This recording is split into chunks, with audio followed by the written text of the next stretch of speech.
Distinguished ladies and gentlemen, welcome to day two of the Career Acceleration Masterclass brought to you by Class, a class of what is not taught in class.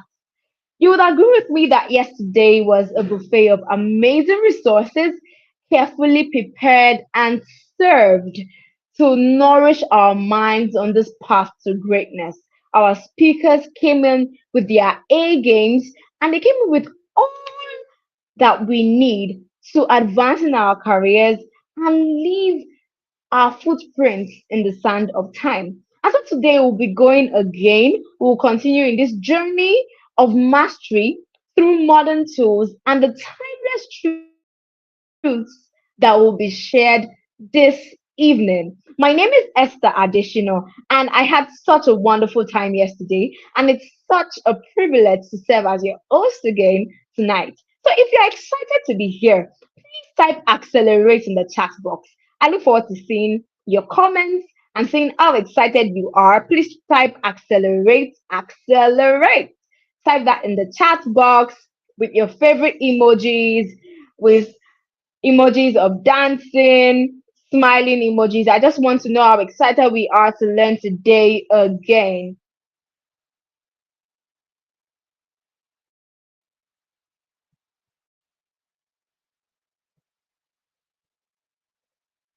I've not gotten our responses yet.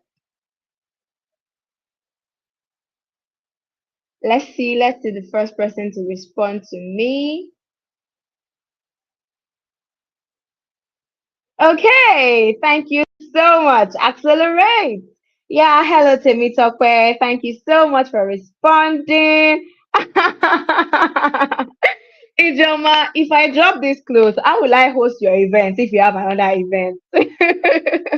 Thank you for that kind compliment. It's so nice to read from you. Yeah, accelerate, accelerate, accelerate. And so today we'll be starting off on a really high note. And I want us to do something before I invite our speaker for this evening. I want you to drop one thing that stood out for you from yesterday's event. So here's how you do it. Tell your name and one thing that stood out for you from yesterday's event. It might be something a speaker shared, or something you heard from someone, or just something that dropped into your mind while the sessions were ongoing. Okay, let's see.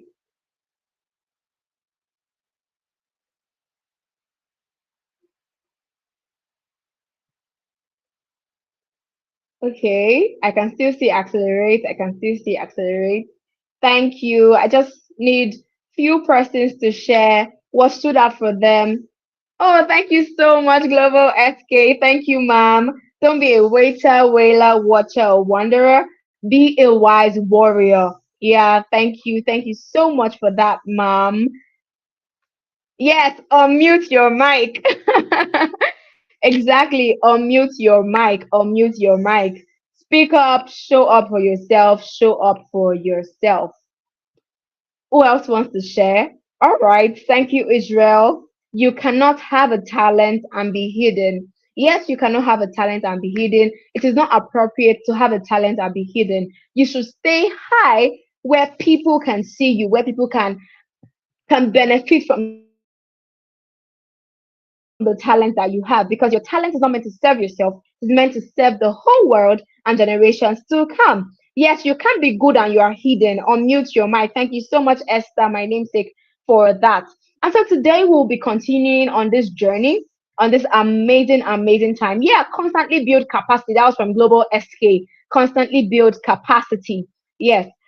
Thank you. Yeah, influence is a reward for impact. Man, I think I should give a round of applause to everyone that has been sharing, because these things that you have shared really shows that you were present and attentive in yesterday's session. And tonight will not be less, trust me. Stay tuned. So, yes, first off, I would like you to take a sit back, get your notepads and pens ready, because tonight again we are digging deep and you do not want to miss out on even the slightest of details. We'll be moving quickly to the very first speaker for tonight. Who is excited? Who is excited about first speaker for tonight? I want to see your favorite emojis in the chat box. I want to see your favorite emojis while I introduce our first speaker for tonight.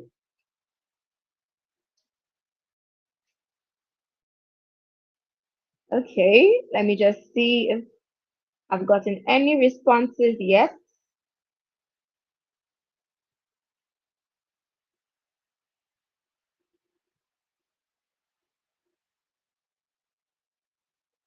Okay, I think there might be an issue with the network. So, oh yeah, thank you so much, ma'am. Thank you, Rashida. Thank you, ma'am. Global SK. Thank you, Sherry. Thank you, Ijoma. Thank you, Mary. Yeah, we are good to go. We are good to go. We are good to go. So, ladies and gentlemen, you see, life is majorly inside out.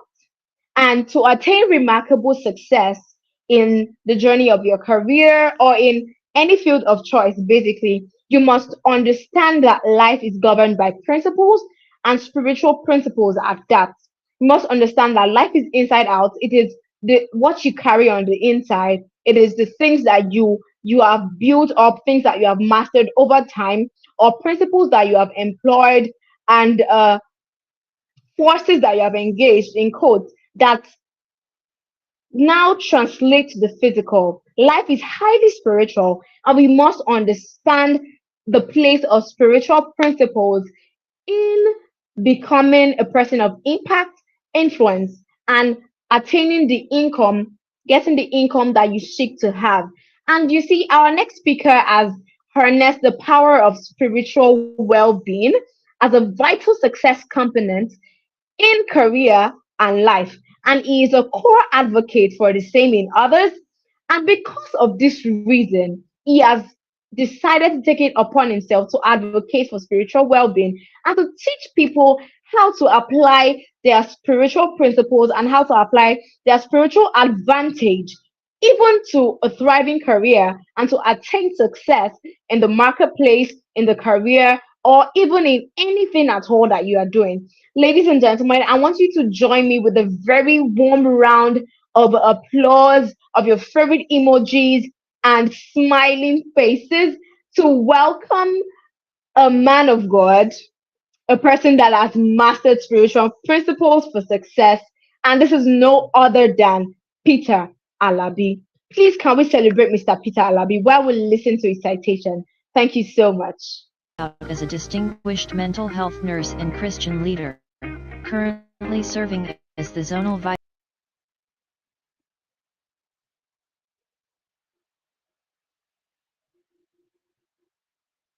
stands out as a distinguished mental health nurse and Christian leader, currently serving as the zonal vice president of FCNSWZ in Nigeria.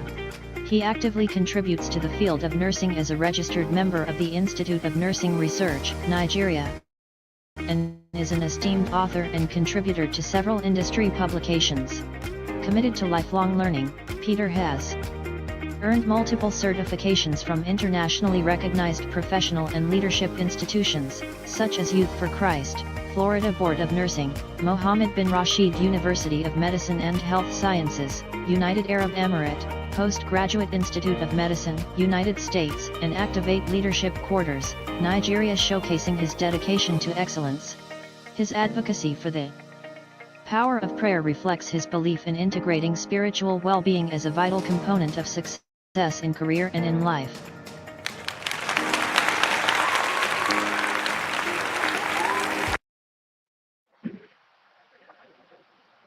Oh,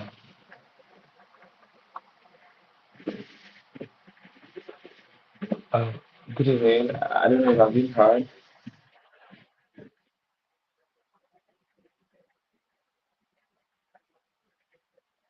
All right. Okay. Yeah, we can hear you, sir. Okay. Am I visible also? Uh, I'm not sure. I'm not sure if I'm the only one who can see you at the moment, but we can't see your video, but you're very audible. All right. Let me make sure that is in place.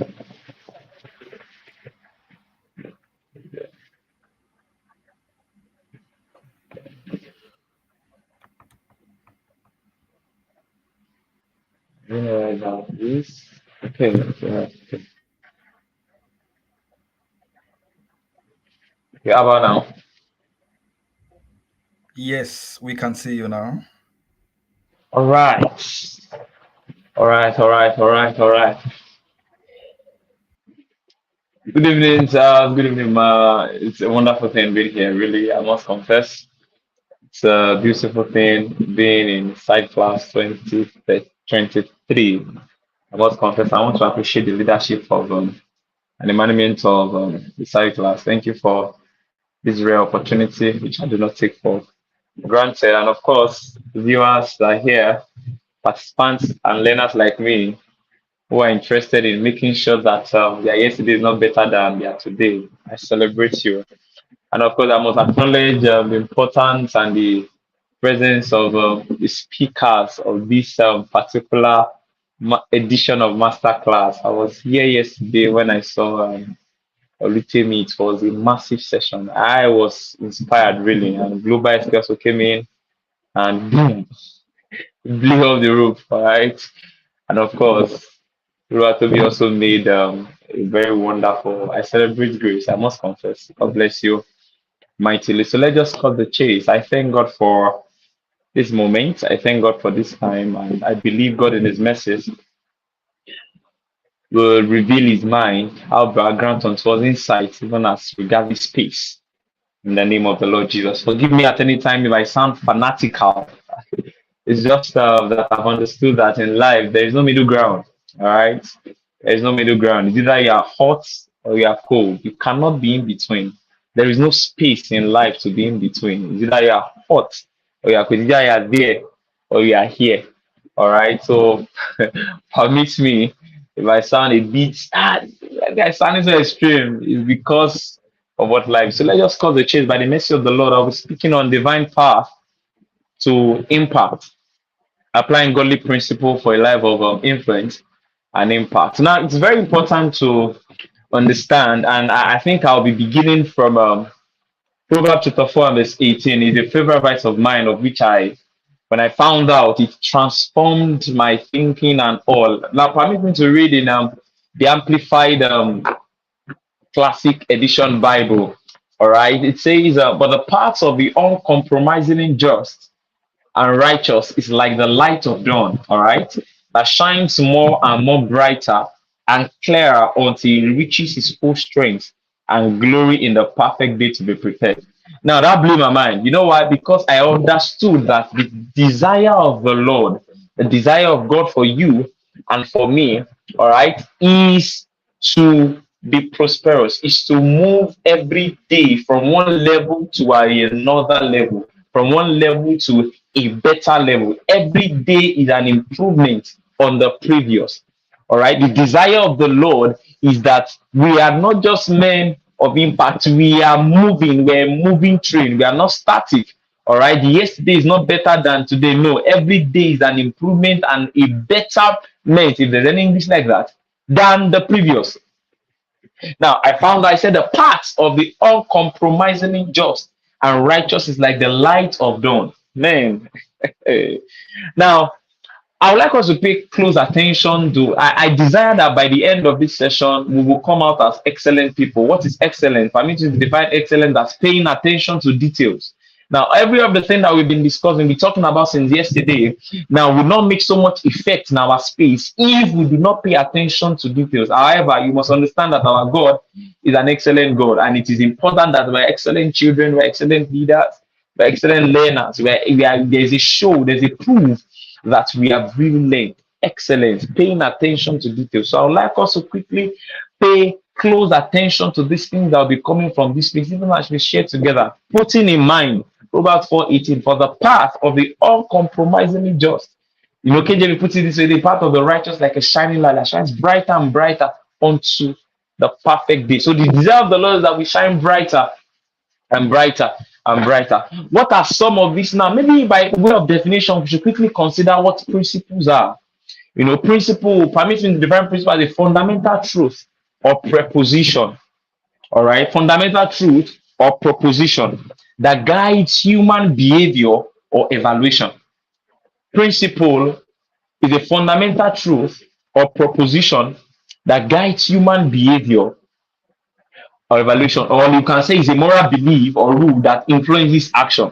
Now, the meaning of that is that when principle is in a space, guidance is in place. When principle is in a place, guidance is in situ. When principles are in a place, maybe we should quickly look at why principles are important. Principles provide clarity and direction. You remember in Proverbs, in Hebrews chapter 6, verse 16, scripture says, it says, follow those who through faith and patience inherit the promise. Now, did you see that? Inherit the promise. The implication of that is that provided that's a similitude of principle. When you give attention to principle, you will inherit the promise.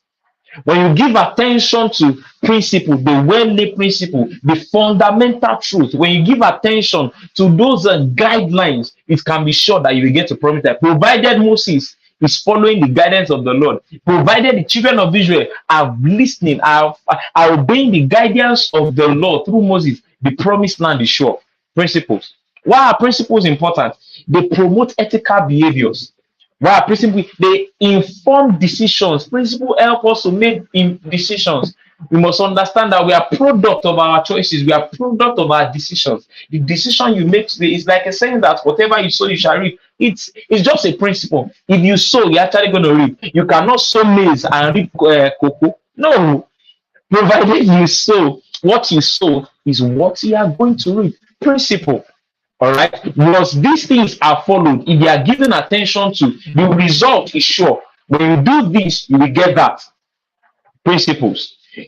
Principles reveals help a man to understand the world. Now, the principle you surround yourself in actually has a way of framing your world. The principle you surround yourself in has a way of framing your world. It has a way of putting you in a perspective, putting you in a perspective of how you view the world. Principles improve relationships and performance. When we give attention to principles, when we give attention to these things that are true, there is an improvement. I remember back then in school, primary school, I was not really top 10, then in primary school, I'm not sure, a bright school and all of those things. So, but one thing I found out is that at the time, I don't know where those teachers got those, every of my results, there's only, you will see at the report card, the comments, there's room for improvement. There's a particular time I was, it was a class of like, a class of maybe 32 or thereabout. There's a particular time I was 22nd. There was room for improvement. The next time I was 11th. There's room for improvement. The next time I was like 5th or something. I was still seeing room for improvement. I'm like, how big is this room? All right. And of course, that's how life is. There's room for improvement. Provided you're actually able to know what to do, there is a room, there is a way to actually be better. The place you are today, they can be in a better place tomorrow. You can be zero today. Once you know how to put certain things in place, you can be a hero tomorrow. That is how it works. Principles, they improve relationship and performance, and they allow to leave logical opinions and conclusions. So without wasting our time, we'll be considering certain principles that when these things are applied, of course, these things are eschewed from our life manual, the Bible, as point of reference. When these things are eschewed, when these things are brought to life, you can be sure of a life of impact. You can be sure of a life of influence. You can be sure of a better tomorrow. You can be sure that things are going from better. It's the reason why this principle is important, because without principles, we can be swayed by popular opinions. And I hope you know that it's popular does not mean it is true. And woe betide that man that is living his life by hearsay. That it is popular does not mean it is true. So when you actually guided by principle, it prevents you from being swayed away by popular opinions. All right. When principle is void, is void in a place. When a place is void of principles, of wise decisions. And when that actually happens, trust and credibility can now actually be put in a man. When a man is not principled, one of the things I found out about principle, you find men of principle are attractive. A man that is principled, those men are attractive. You may not like them in the immediate, but there's something for every great man, every great man is drawn. One of the things that you'll find in the life of men of impact, men of influence, these men, they live by principle. There are things they are living their life by. There are things they give their life to. Provided they give their life to these things, they can be sure of results. Principled men are attractive. They are attractive to success, and I hope you know success can actually be attracted. Success can be attracted. Oh, I'm telling you, provided a man is fulfilling the principle of inclusion, of always having value, adding value to himself, such man, success will find such man. In fact, for some people, there was I don't know how many people have actually seen 3 Idiots here. The last part, of that particular movie, he said, when you go after excellence, success will chase you pants down. My God, a profound. In fact, I do not remember any scene in that movie. I remember that particular one. When you go after excellence, success will chase you pants down. Success is attractive, provided they are playing by the games of the principles of excellence. You can be sure success will look for you. There are men that success is looking for. There are men that success wants to be related to them, and there are also men that are actually chasing after success. The choice is yours, my God. The choice. If you go after excellence, success will look for you to get your contact. If you are in Switzerland and success is in Germany, it will get your contact. You will get it. I'm telling you. So we can't just go straight to the chase and then just cut the chase and go straight down. What are some of these godly principles that makes for impact and excellence? Help us, Holy Spirit. What are some of these? And the fourth that we'll be talking about today is the principle of knowledge. The principle of knowledge. Proverbs chapter 24, verse 5. Permit me, I'm actually going to be. Now, all of these principles are drawn from scriptures, and they are things that I must tell you. They are things I'm living my life by, and over time, I must tell you, I'm not where I am yesterday. I tell you the truth. Okay. Proverbs 24, verse 5. Scripture says, a wise man is strong. Yay! I'm sure it must have pained the man. It must have given a kind of a art thing to Solomon. A wise man is strong. Say, yay! A man of knowledge increases strength. Did you hear that? A man of knowledge. That means for a man of knowledge, strength is imputed into his space every day. When you are knowledgeable, when you actually have knowledge, you've seen in so many places that knowledge is light. When you're knowledgeable, you have strength. There are certain men that they are strength. Look at scriptures. We have tale of Moses. Moses, we are meant to at age 120, his natural forces, his abilities, natural physical abilities were not abated. My God, they were not abated. At 120, what did he come to terms with? Knowledge. Now, what are the things that we must know? Having understood that a man of knowledge increases strength. Provided you have knowledge, you will continue to go from strength. Men of knowledge, they are men that and their strength is abundant in their space. What are the things you must know? Number one that you must pay attention to is God. I say it emphatically, I say it loud, I say it clear. It is God. Why? God is the creator and the owner of your life. My God. Now, don't you think it is wise to take out time? How do you even dedicate your life to understanding or to knowing the one that was responsible for your crafting, the one that is responsible that is your owner? God. It is important again and again. A man that must know influence, a man that must be able to make impact, a man that will be a vessel of impact, a man that will be a corridor of grace, a man that will be a corridor of a dispenser of life to a space. Such man must know God. And the thing is, the more of God a man knows, the more of that man he becomes aware of. That's interesting about God. You cannot know God and lack. You cannot know God and be at the disadvantage. Because as you are laboring to know more of him, you are knowing yourself also, because he's a revealer. My God. God. The principle of knowledge. Number one, the first entity that we must come to knowledge of is God. And number two, the second to terms with as regards knowledge, you must know yourself. What do you know about you? Will you take a stock of where you have been, where you are, and where you have been? What do you know about you? What is your why? What do you know? What knowledge of you do you know about? If you don't know yourself, there is no how. Because in the place of influence, men to a certain degree celebrate people that have come to terms with themselves. And they've understood their strength, they've understood their weakness, and they're able to manage so much so that they're able to make progress. Do you know you? Do you know you? Do you know you? That's the second entity you must give attention to. Take a chill tap, sit down. Where am I coming from? Where am I? Where am I going? Know yourself. The first thing that we must know as we run is men or a man's environment. See, this is a world of men. It is dangerous not to be aware of the environment, one, and not to be aware of the people that makes that environment. How much of people do you know? After you've known God, after you've known, you must know about, you must be interested about people. You must be interested about knowing people. There was a time God was telling me about you cannot have influence over a space or a people that you are not praying about, or that your heart does not go out for. Matthew 6 makes us understand. He said, where a man's treasure is, there will his heart be. Do you know people? Are you aware of your environment? This is the word of man. We cannot be ignorant of the people in our space. You cannot. It is a dangerous risk to take. You must be aware of men in your space. Neighbor, to finding out about men, it is very crucial. The principle of knowledge. God, yourself, and your environment, and the people that fill that environment. It is very, very important.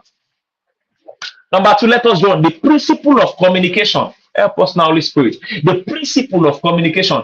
If we must be on that path that shines brighter and brighter unto the perfect day, one other principle we must pay attention to is the principle of communication. Colossians chapter 4, verse 6, scripture says, let your speech always be with grace, seasoned with salt, that you may know how you ought to answer each one. Communication. Just like knowledge, what are the things, or who are we to communicate with? The first person, a man that must be a man that will make impact, albeit a man of influence tomorrow, is a man that must start, as at now, must start number one, be in communication with God.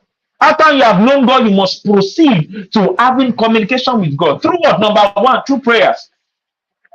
Oh my God. It cannot be overflowed. It can never be overflowed. Till Jesus come, the subject matter of prayer we will come through prayers. Talking to God, talking to Jesus, talking to God, communication, discussing daily. And number two, under communication with God, through the word, through the Bible, through the life manual. Very, very important. Because as you come to God, you hear from him, and I hope you know God is a father of wisdom. Amen. And I hope you know in the place of impact, it is not a place void of you, it's not a place void of wisdom. The place of influence is not a place for foolish people. The table of influence is a table of wise men, not of foolish people. The table of impact is a table where wise decisions are made, not foolish ones. And when we come to terms with God, especially via the word, you are receiving knowledge, you are getting understanding, you are coming to terms with the Bible. Let's not forget, the more you know him, the more you know yourself.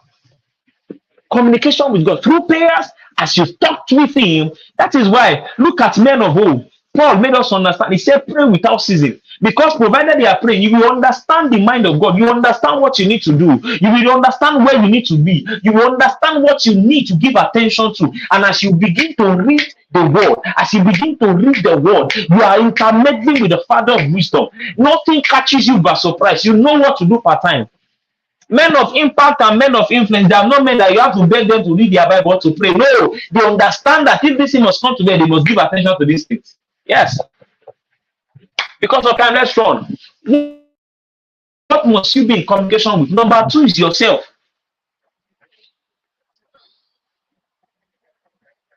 Yourself.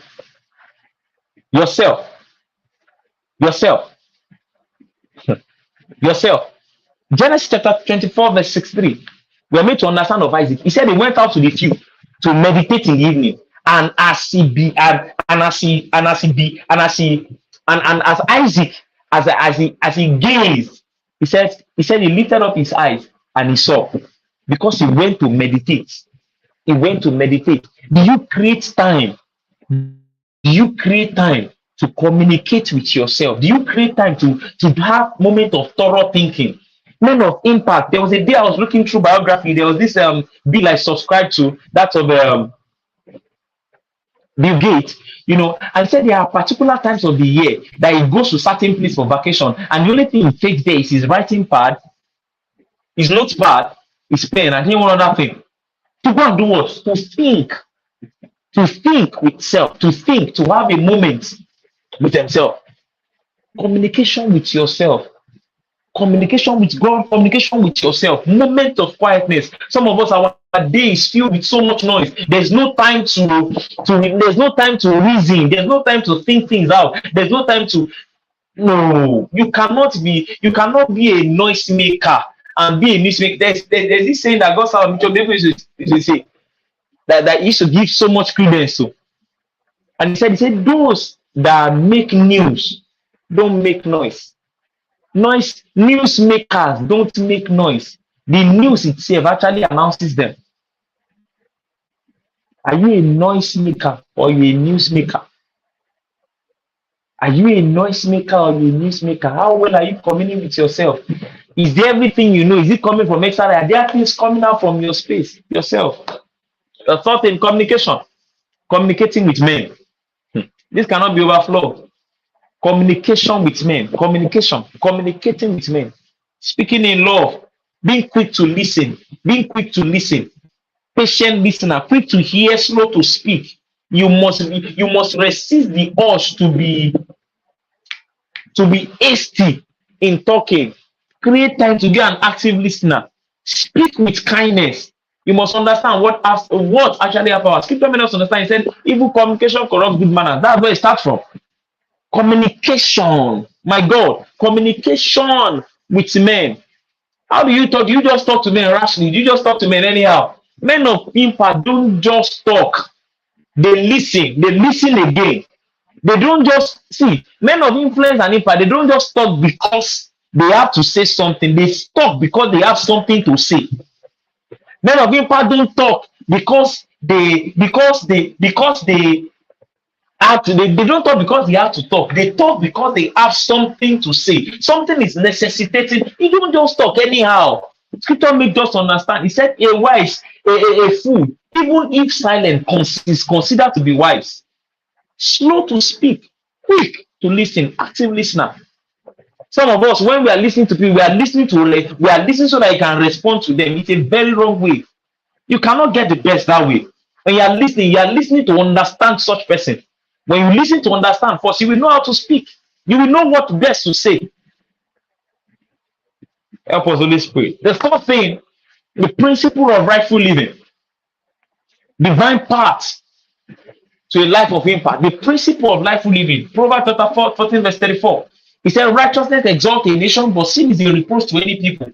Rightful living, living rightly. And I would like to put a major emphasis in this space as regard living right. Right is actually a relative word. What can be right to you can be different from what is right to me, be different from what is right. But the major point of emphasis here about rightful living, now, which I want us to consider carefully, is the matter of soul winning. I know it doesn't go somewhere, but you will get what I'm saying. Soul winning. When I mean soul winning, you reaching out to people by all means, by what you have seen, by what you have heard. See, we must understand that at salvation, everybody was called to be a witness. We are called to be a witness. That is why you are a light, and that is why you will be sent to places, not just to stay there, but to shine. Soul winning. Proverbs chapter 11, verse 30 says, he that winneth a soul is wise. Now, it didn't end there. Daniel 12, verse 3. He said, they that win souls shall shine like the stars. They that turn many to righteousness shall shine like stars forever. But of course, you cannot turn many to righteousness if you yourself you are not living right.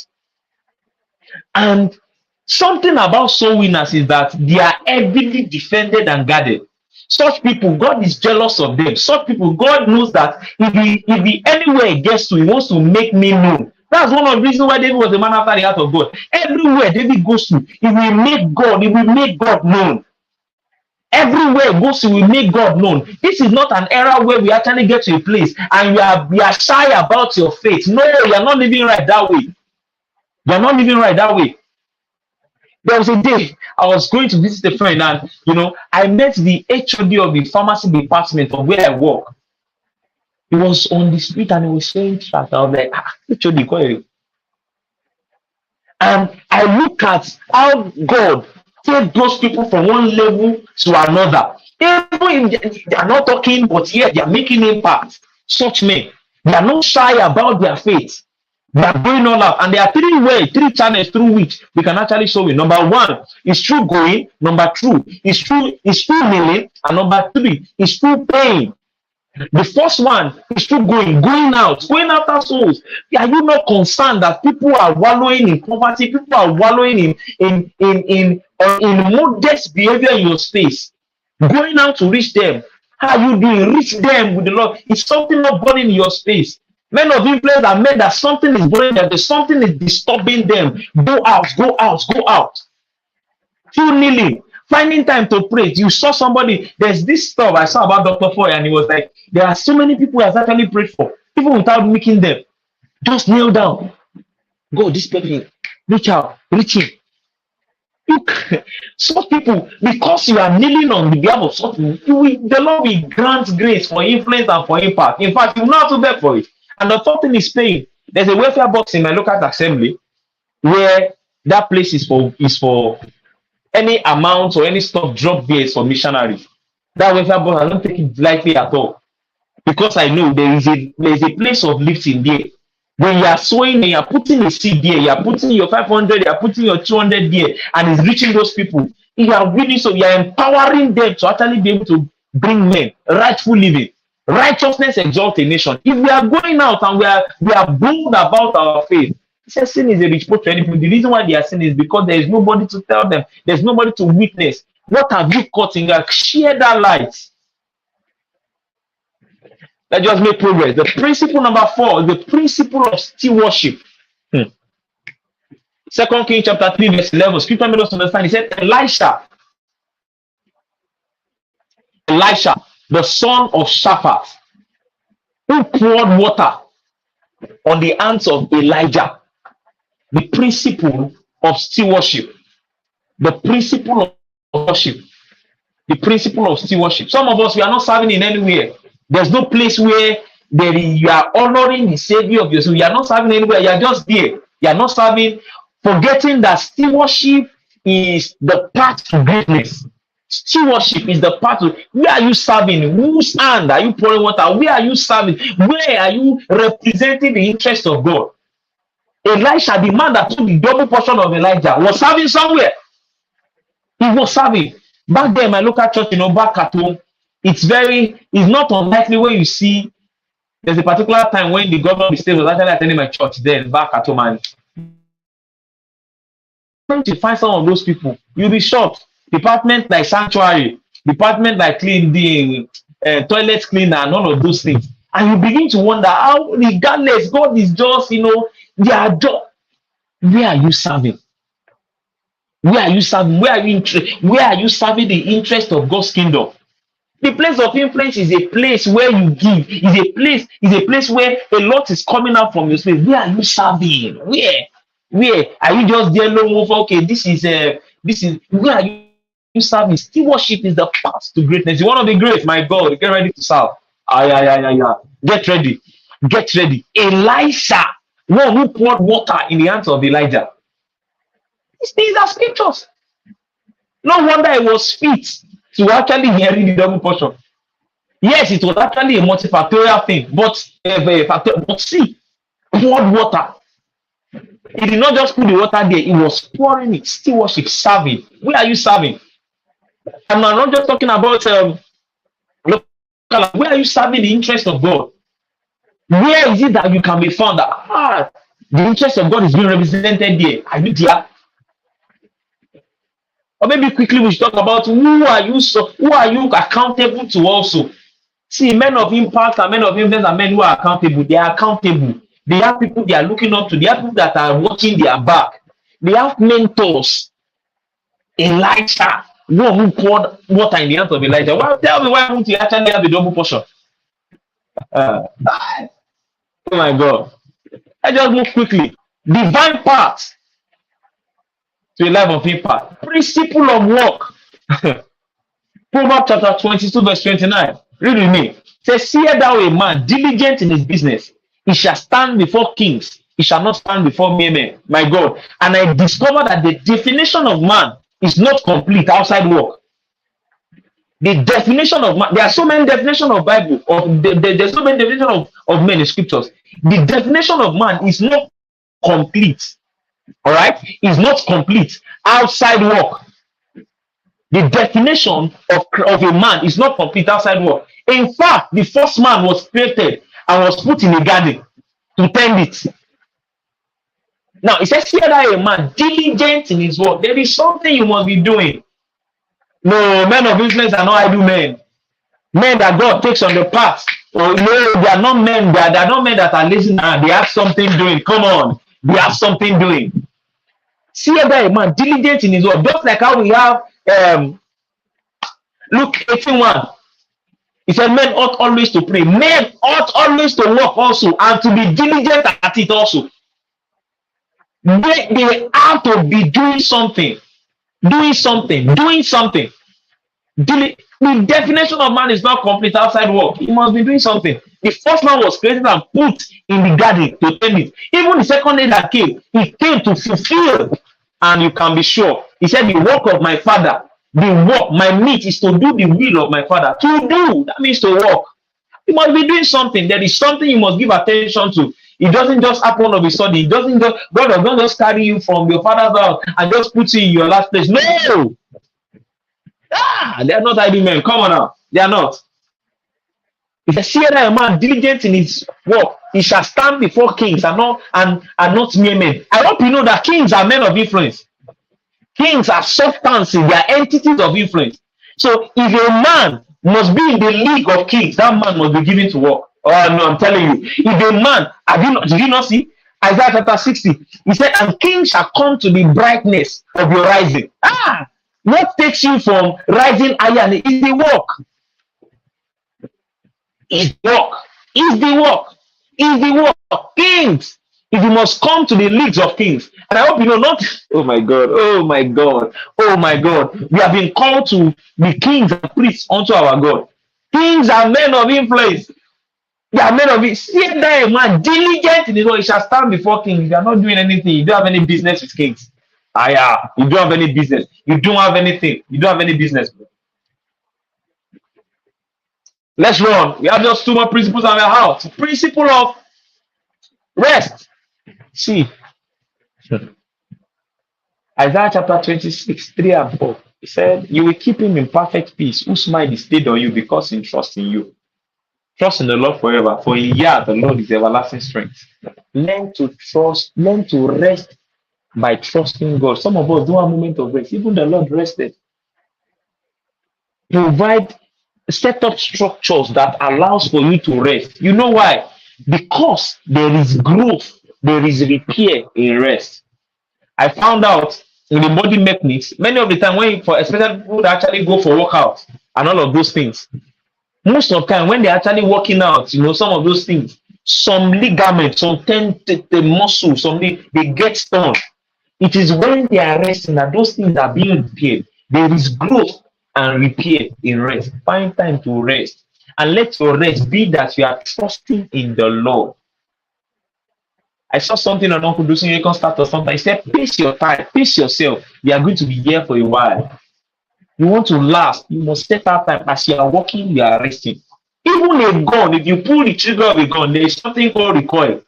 When you pull a gun, when you shoot a gun, after the bullet has gone, there is something called recoil. It's like rest. Preparing to actually make progress. Rest. The principle of rest. There is growth and repair in rest. There is growth and repair in rest. As we round up, the principle of divine enablement. The principle of divine enablement. My God. Ọwọ́ Olúwa ń bẹ lórí ayé mi. Ó ń gbé mi fò. Husband is like the principle of divine enablement, which will pop out. First King chapter 18, verse 46, he said, the hand of the Lord came upon Elijah, and he gathered up his drum and ran ahead of Ahab to the entrance of Jezreel. Even Acts chapter 10, verse 30, he said, how God anointed Jesus Christ of Nazareth with the Holy Ghost and with power. Oga, the place of influence and impact is a place of power. Aya is a place of power. There are certain offices you cannot enter if you are not divinely enabled. Oh my God. Certain, oh my Jesus. See, you cannot explain certain things called coincidence. Some people just be like, I was just going on the road and someone just passed, and then all of those things that used to happen on a Nollywood movie. I was going someone passed and be like, are you working? And I said, I'm not working. Do you want to work? And I said, I will work. Okay, when do you want to work? And the person that just finished that just finished school, all of a sudden he started working in a skyscraper, I already 6 figures and all of those things. My sister, my brother, those things does not just come to people that are not divinely enabled. Favor is a divine enablement. It is called power. It's called power. There are certain offices that you cannot, even your mind, as beautiful as how your mind can actually dream, your mind will not dare to dream of such places because you're not divinely enabled. And when you see a man that is divinely enabled, a man that is powered, look at Elijah. How are you talking your chariot? Divine enablement. And God anointed Jesus and with Holy Ghost and with power. And he went about doing good. Oh God, no power, no doing good. That's why they call Jesus Akiri Shoria Shorekiri. He was going about doing good because there was an anointing. There was a power. There was a power. When this thing is in your coffers, my God. I remember when I was renewing my license. I've been looking for all of those. And that time I was praying, and at that particular day I was fasting and all of those things. At the point of renewal, it has not. The person that was even helping me that was in charge of helping me to help me to make sure that it gets renewed on time. I got that particular day. I was still praying. I just finished praying, and I got a call. Very strange number. In fact, Truecaller said didn't even really bring it out, and I picked the call. Said we are from Nursing Council. I say what? What's my own with Nursing Council? Say we are at the point of renewing your. Like I will discover that your passport in come. This is what you should do, and I'm like, what? When people are looking for how to get into council, find a way. I received a call that this your to cut the long story short, the passport, the license within a blink of an eye. And I'm like, how did this come about? Divine enablement. Divine enablement. When you have these things, there's quite a number of things you will not labor for. Because what other thing to be given to you as a gift? Divine enablement. You need power, I need power. Scripture says, we wrestle not against. Life is warfare, not frontier. You must be empowered. That's just the long and short. And this thing is gotten through intimacy. It's through intimacy. Through intimacy. Power is needed. Men of power, men of influence are men of power. They are not just ordinary men. Principle of knowledge, principle of communication, principle of work, principle of divine enablement. If we give attention, principle of rightful living, principle of stewardship, these things are given a permanent. Is that a beck and call. When we give attention to these things, don't to be proud. It can be said that of the truth, these men are excellent people, and that is just, and it goes from strength to strength. It's going from one grace, one level to another. Never forget, it's an abnormality for you as a child of God for your yesterday to be better than your today. It should not be here. In fact, it should not be here in our people. Mercy of the Lord, that from this place, even giving attention to these things, that will continue to soar and to make progress in the name of the Lord Jesus. Thank you very much. And that will be all for now.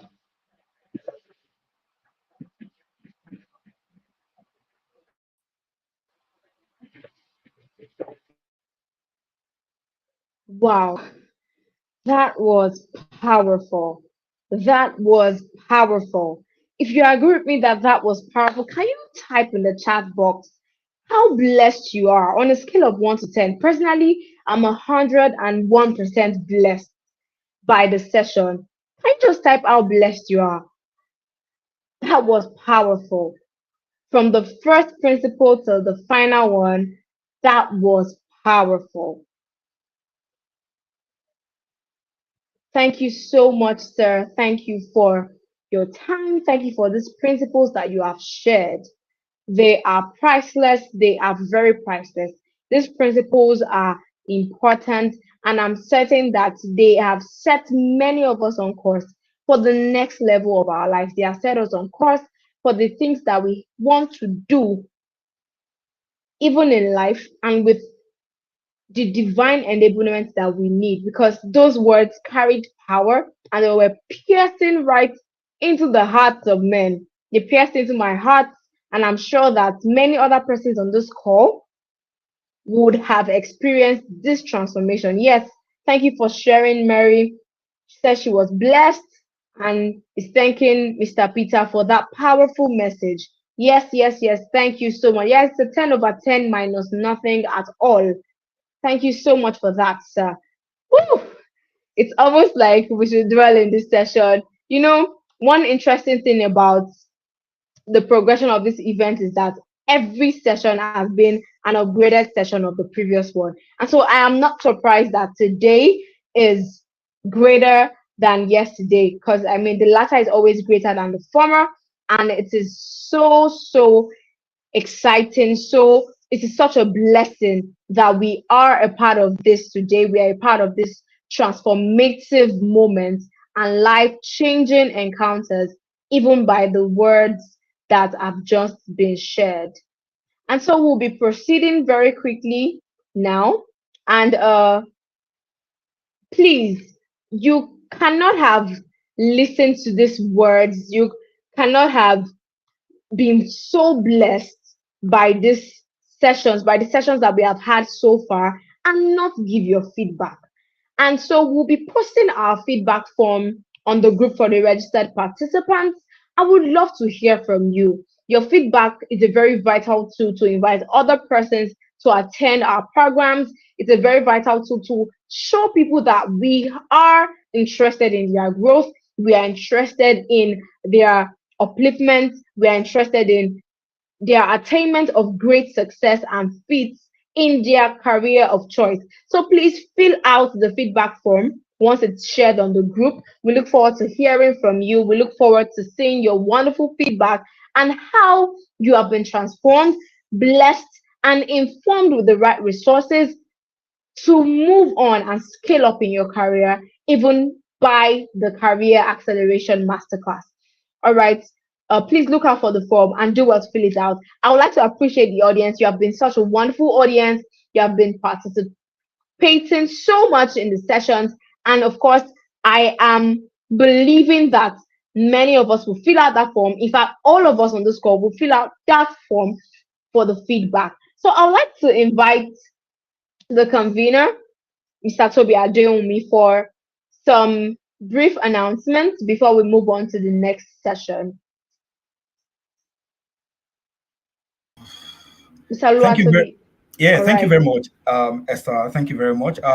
Very quick one. The next speaker is here, and of course, we won't want to delay her and take a time. I think I'm just going to postpone the announcement to after the next session, so we can just bring on the next speaker this time. Thank you very much, Esther.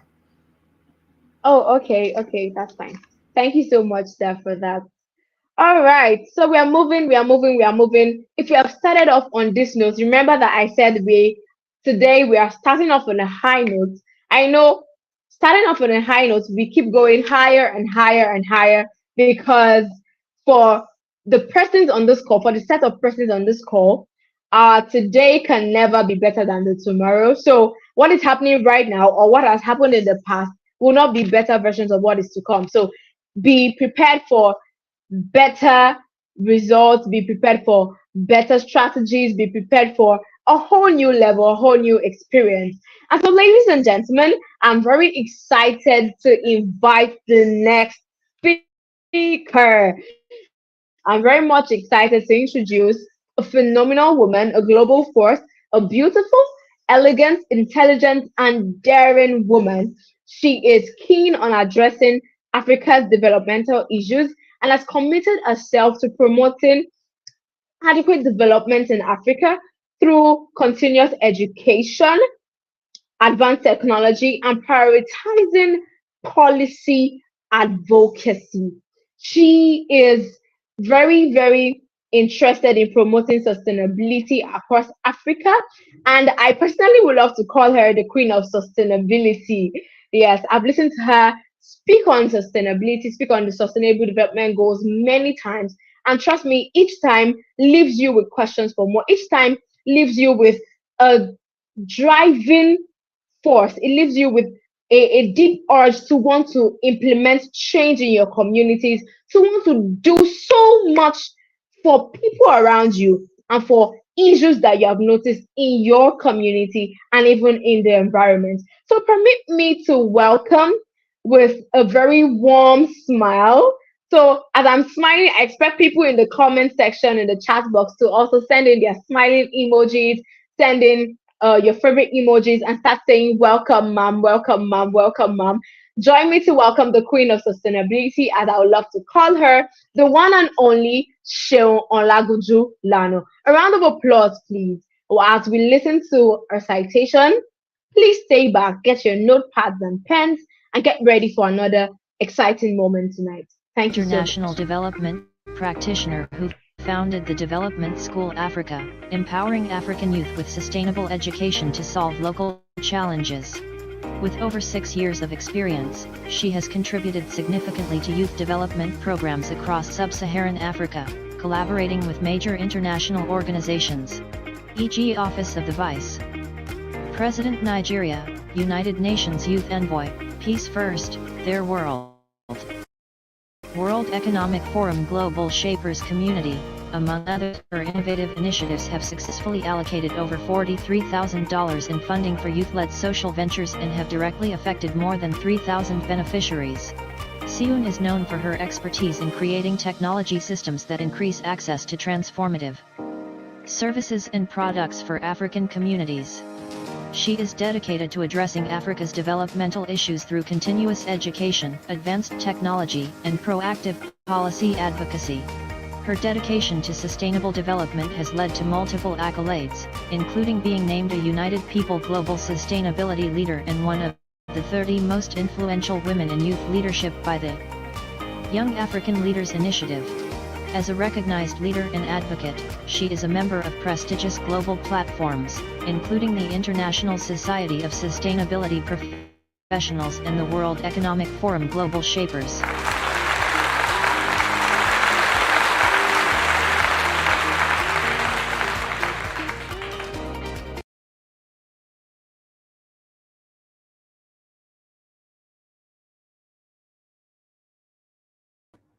Okay, I think it's my turn.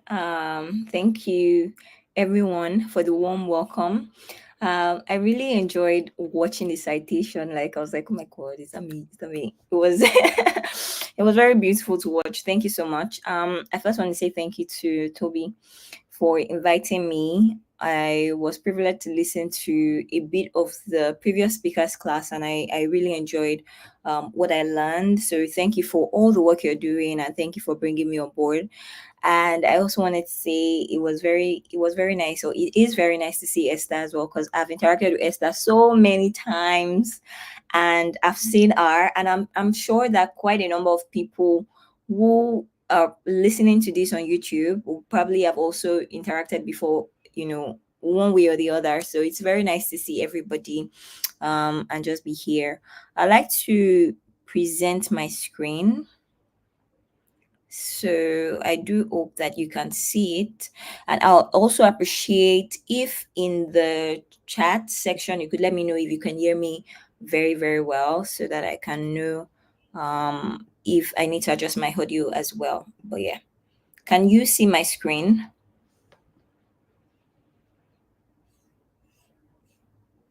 I think I need to do a little bit back and forth, but okay, yes, I think that you can see my screen. All right, and I do hope that you can see my screen, and I hope that you can hear me. I am not able to. Okay, not yet. Okay, let me go back to the screen again. 1 second, please. Can you see my screen now? Should we stop? Yes.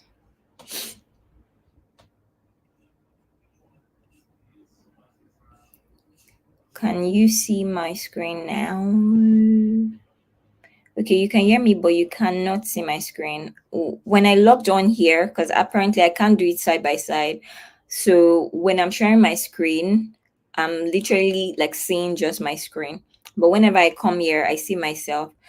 And on coming here, okay, you can see now, awesome. Because I wanted to just say that I could see my screen on this place. So now that you can see, that's amazing. All right. So without wasting any much time, I know that it's a weekend, it's a Saturday, and the majority of us want to get back to watching movies, Netflix, reading, sleeping, whatever it is that we do for Saturday evenings. I wouldn't want to waste much of your time, right? But I really do hope that you listen for the time that we have in this class, and that you pour your heart into just picking something, one or two things that you'll be able to apply once you leave. The topic that I've been given to teach this evening is called Understanding the SDGs, how to avoid pitfalls and craft impact driven solutions or initiative. I'm not going to lie. When Toby gave me this topic, first thing I said was, this is like five different topics in one. Like understanding the SDGs itself is a whole masterclass. But now I've also been asked to teach you how to avoid pitfalls, to also teach you how to craft impact driven solutions or initiative.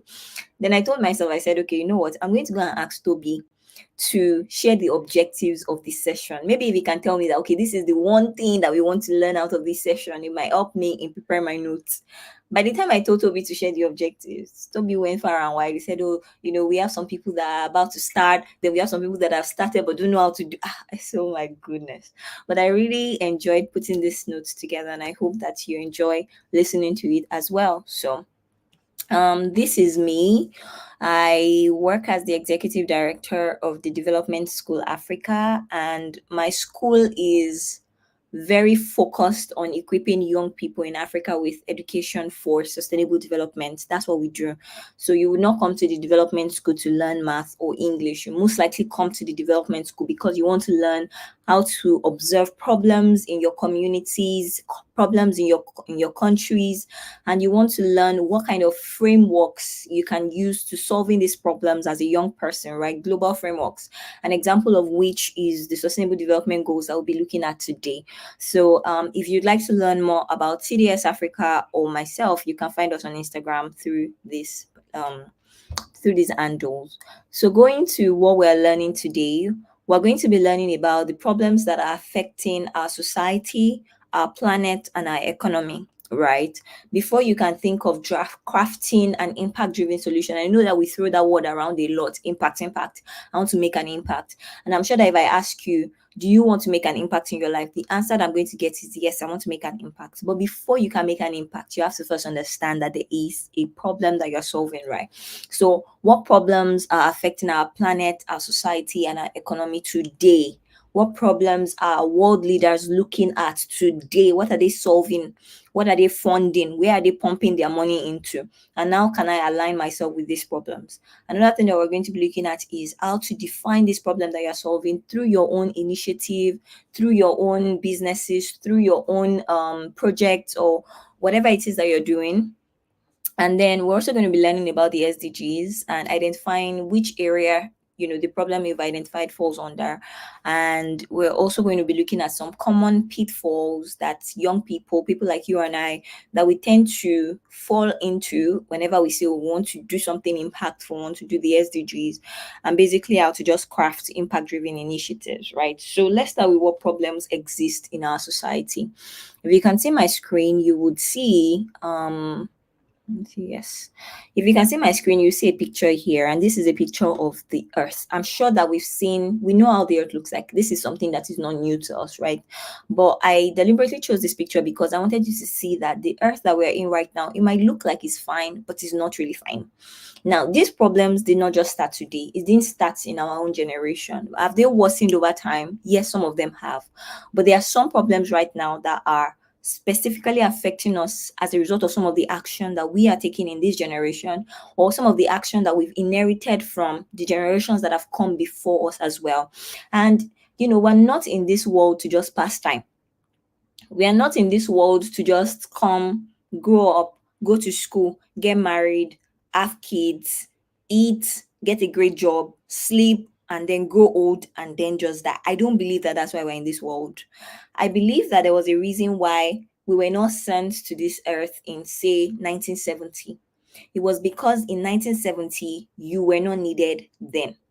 I believe there's a reason why you were sent into this world in 1995 or 1996 or 1993 or 2000, 2000, whenever it was that you were born, to the exact family you were born to the exact country that you were born into, to the exact continent you were sent to. I believe that there was a reason why all of this happened. And it was because there is a need right now that the world has, that you, on coming year, you've been given something to address it, to meet that particular need. I also believe that it is possible for you to live your entire life on this earth without meeting that need per se, because sometimes we lose sight of our purpose, we lose sight of our responsibilities, of what we should do. You just get lost in chasing after the box and other things that can distract us on this earth, right? But that's one of the reasons why you are in this kind of session. That's one of the reasons why you're taking this kind of event that Toby has so graciously put together, to bring us back to that place of identifying that there's really more to us beyond just coming here to pass time. There's really more to us beyond just walking this earth the way we think that, oh, it's been defined, or you grow up, you go to school, you do all of that. There's so much more. And identifying problems that exist in our society is not limited to a certain set of people. You don't say, oh, I'm not Elon Musk, so I don't think I should be identifying problems. I'm not Mark Zuckerberg, I'm not the Jeff Bezos, I'm not all those people, right? It's not how do I say this now? It's not, you don't have to be those people to be able to solve problems, right? It's not limited to a certain group of people. It's not limited to the top 1%. It's not limited to the Bill Gates and the Elon Musk and all of those people to say, I see a problem in my community, in the world, and I want to solve it.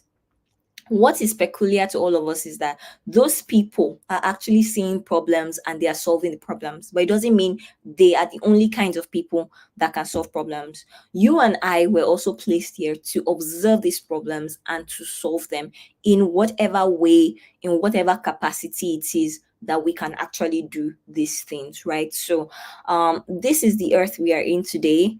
It is heavily infested by different types of problems. And for you to become somebody who is driving impact, for you to become somebody who is crafting an impact driven initiative, you have to be somebody who understands what problems exist in our society, so that you can say, oh, this is a particular problem that I am solving through my own initiative, my project, or whatnot. So if you look at this picture, you'd see different things from deforestation to pollution to emission of different kinds of harmful, unclean energy to so many things, right? And we'll look at them in more details. So let us assume that the earth you see here is this pie, this circle that is also on your screen here. Now, all the problems that are affecting us on this earth, as numerous as they are, I'm sure that if we go on and talk about them right now on this call, we will not finish. Because as you are uncovering one, it will lead to another thing. Where do you even want to start from? Where do you want to start from? From the fact that, oh, street lights are being stolen, to the fact that there are so many big potholes on the road, to the fact that there's no electricity. Where do you want to start from? Even looking within your own community, where do you want to start calling these problems from? But as numerous as these problems are, they can actually be categorized into three major areas. And for those that are new to the idea of sustainable development, these three major areas are actually the three areas of sustainable development, meaning that everyone that works in this field is either working in one of these three, right? And the first area is society. Now, society is, I'm sure a lot of us would have heard of social impact and making social impact and working towards society. The truth is, you might actually be doing something, it might not necessarily be social impact. You might be making impact, but it might not necessarily be social impact you're making, right? So, what is the distinction? How do you know that the initiative that you're doing or the project you're doing is actually social impact driven and not economic impact driven or environmental impact driven? How do you know that, right? So, when we say social or when we say society, what we're actually referring to is we're talking about people and we're talking about peace. So when we talk about it from the lens of problems, you're looking at social problems as problems that are affecting people, right? You're looking at it as problems affecting the peace of the people that live here on earth. So let's go back to this picture again. What makes up the earth? It's a rhetorical question because I know that I'm not on Zoom, so I don't have an audience. But I know that as you're listening to this, you're probably also trying to think about it. What makes up the earth? We have people making up the earth. Am I right? Human beings like you and I, we make up the earth. But human beings are not the only types of people or things that make up the earth. We also have plants here on earth. We also have bodies of water like the ocean, the seas, rivers, and co that make up the earth. We also have animals that make up the earth, right? Then we have institutions, structures like companies that we've built in order to drive the economy of the earth so that the earth is prosperous and we are making money to be able to do every other thing that we want to do. So humans are not the only things that make up the earth in that sense. We have organizations making up the earth, we have water making up the earth, we have animals making up the earth, etc. So when we talk about social problems, we're talking about problems that are affecting people, right? So we're talking about problems that affect you and I, that affect the peace of the people that live on earth. So it's majorly, almost 100% of the time, is heavily focused on human beings that live on earth, right? So when you think about certain problems like, oh, I have somebody in my community that is always begging for money, it should be working but doesn't have a job, is always begging, that's a problem affecting a person. So that's almost a social problem. You can be thinking about it like, oh, whenever I'm going home from work, I usually have all these children that should be in school knocking on my car windows, begging me for money. That's a problem affecting people, right? Whenever you think about maybe you're going home and you hear that there's been an accident because the roads were bad, that's problems affecting people.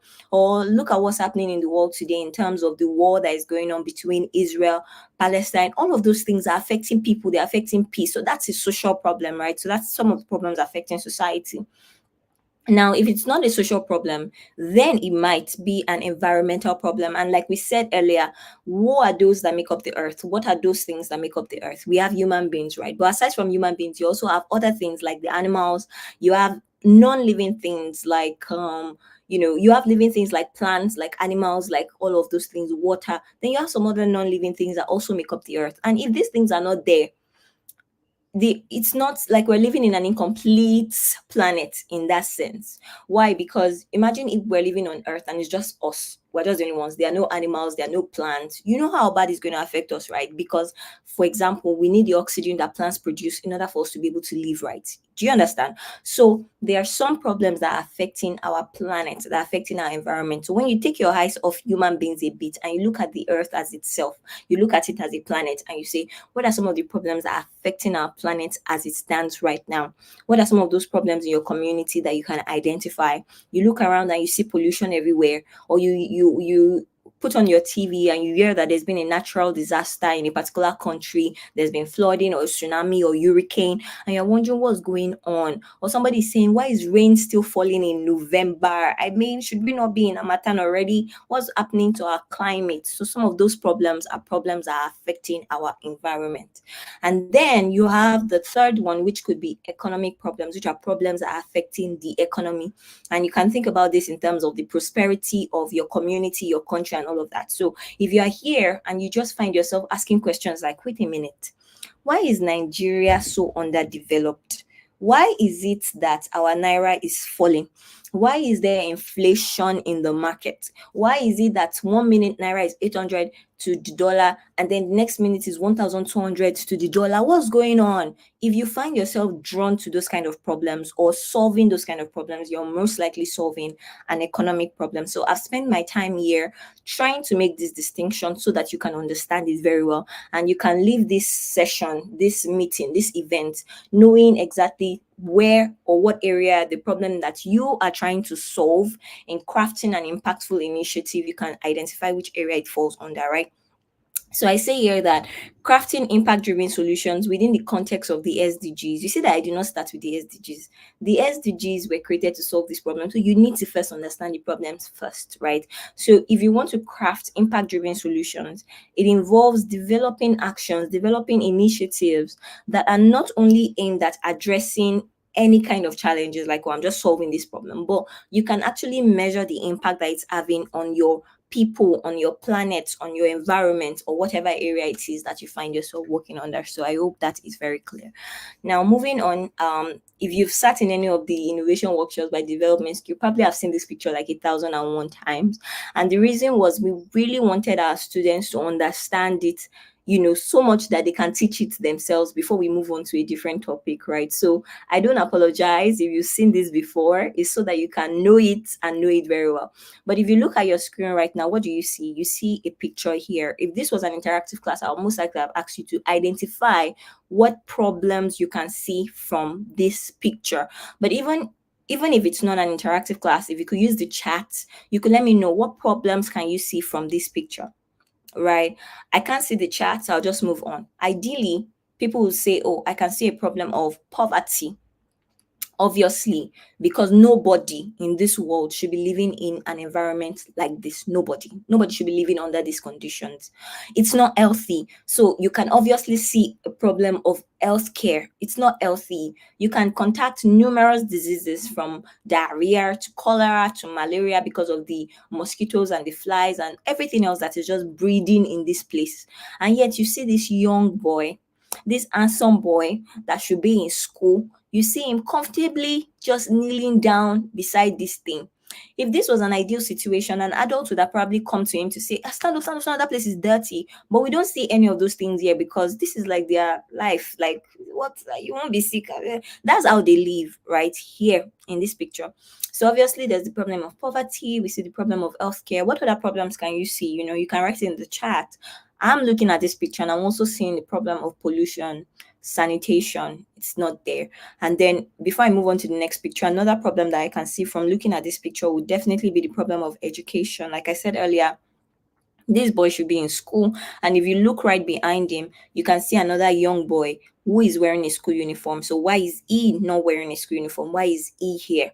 So definitely there is a problem in this picture. Problems in this picture you can identify. Now, if you look at the second picture, what other problem can you see here? This is a picture of a young boy that obviously needs water and has had to walk. I mean, I can't see any houses in this picture. So definitely wherever this is, it must be quite a distance from the house where people are living. So this boy must have had to walk all the way and come here. And can you see a stream? I can't see any. Can you see a river? I can't see a river here. Can you see? What can you see? This is just like something coming out of the ground. Probably it's drying up or it was even man-made, but this is definitely not ideal. And this young boy is using something to fetch water out of it, putting it in this very dirty jerry can that is taking back home for cooking, drinking, or whatever it is that they need it for. So if you look at this, we also have a problem of healthcare. We also have a problem of clean water and sanitation. Definitely have a problem of poverty, and we definitely have a problem of drought, in that sense. Now, in this final picture, before I move on, what do you see here? I'm giving you a bit of time so that you guys can look at it, internalize it, and maybe put it in the chat. But describing this picture, what do we see? We see a young girl looking so sad, carrying a baby who probably belongs to her, and she's just there staring blankly, nothing, no expression. And if you also analyze it and ask yourself, what problem do I see just by looking at this picture? We can see a problem of poverty. We can see a problem of education. This girl should be in school. Even if she's legitimately married, she's too young right now. She should be in school, instead of nursing a child. But even if she's not legitimately married, then what happened? Was it teenage pregnancy? Was it child marriage? So you can definitely see a problem of gender inequality just by looking at this picture. Now we could go on and on, but the reason why I have started by sharing this picture to you is just to paint a picture. It's just to let you know that, see, if you look to your side, you will see a problem.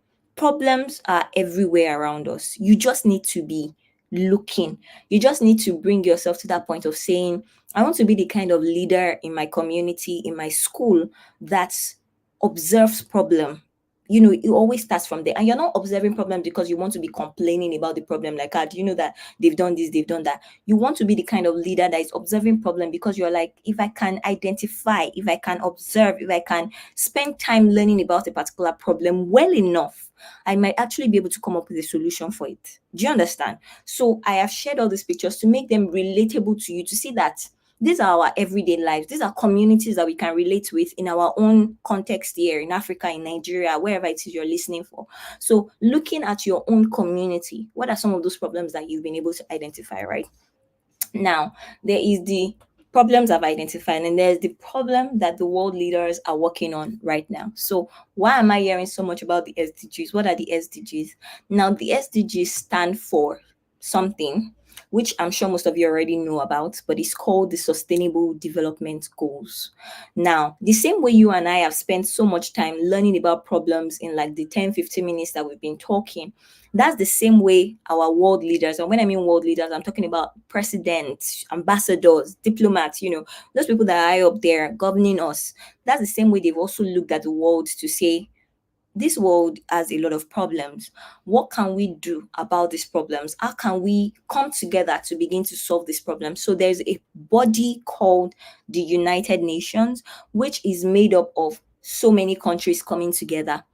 Thankfully, our country, which is Nigeria, happens to be a member state of the United Nations, right? So it means Nigeria also came together with other countries to say, Nigeria is being affected by all these problems. What can we do to solve these things?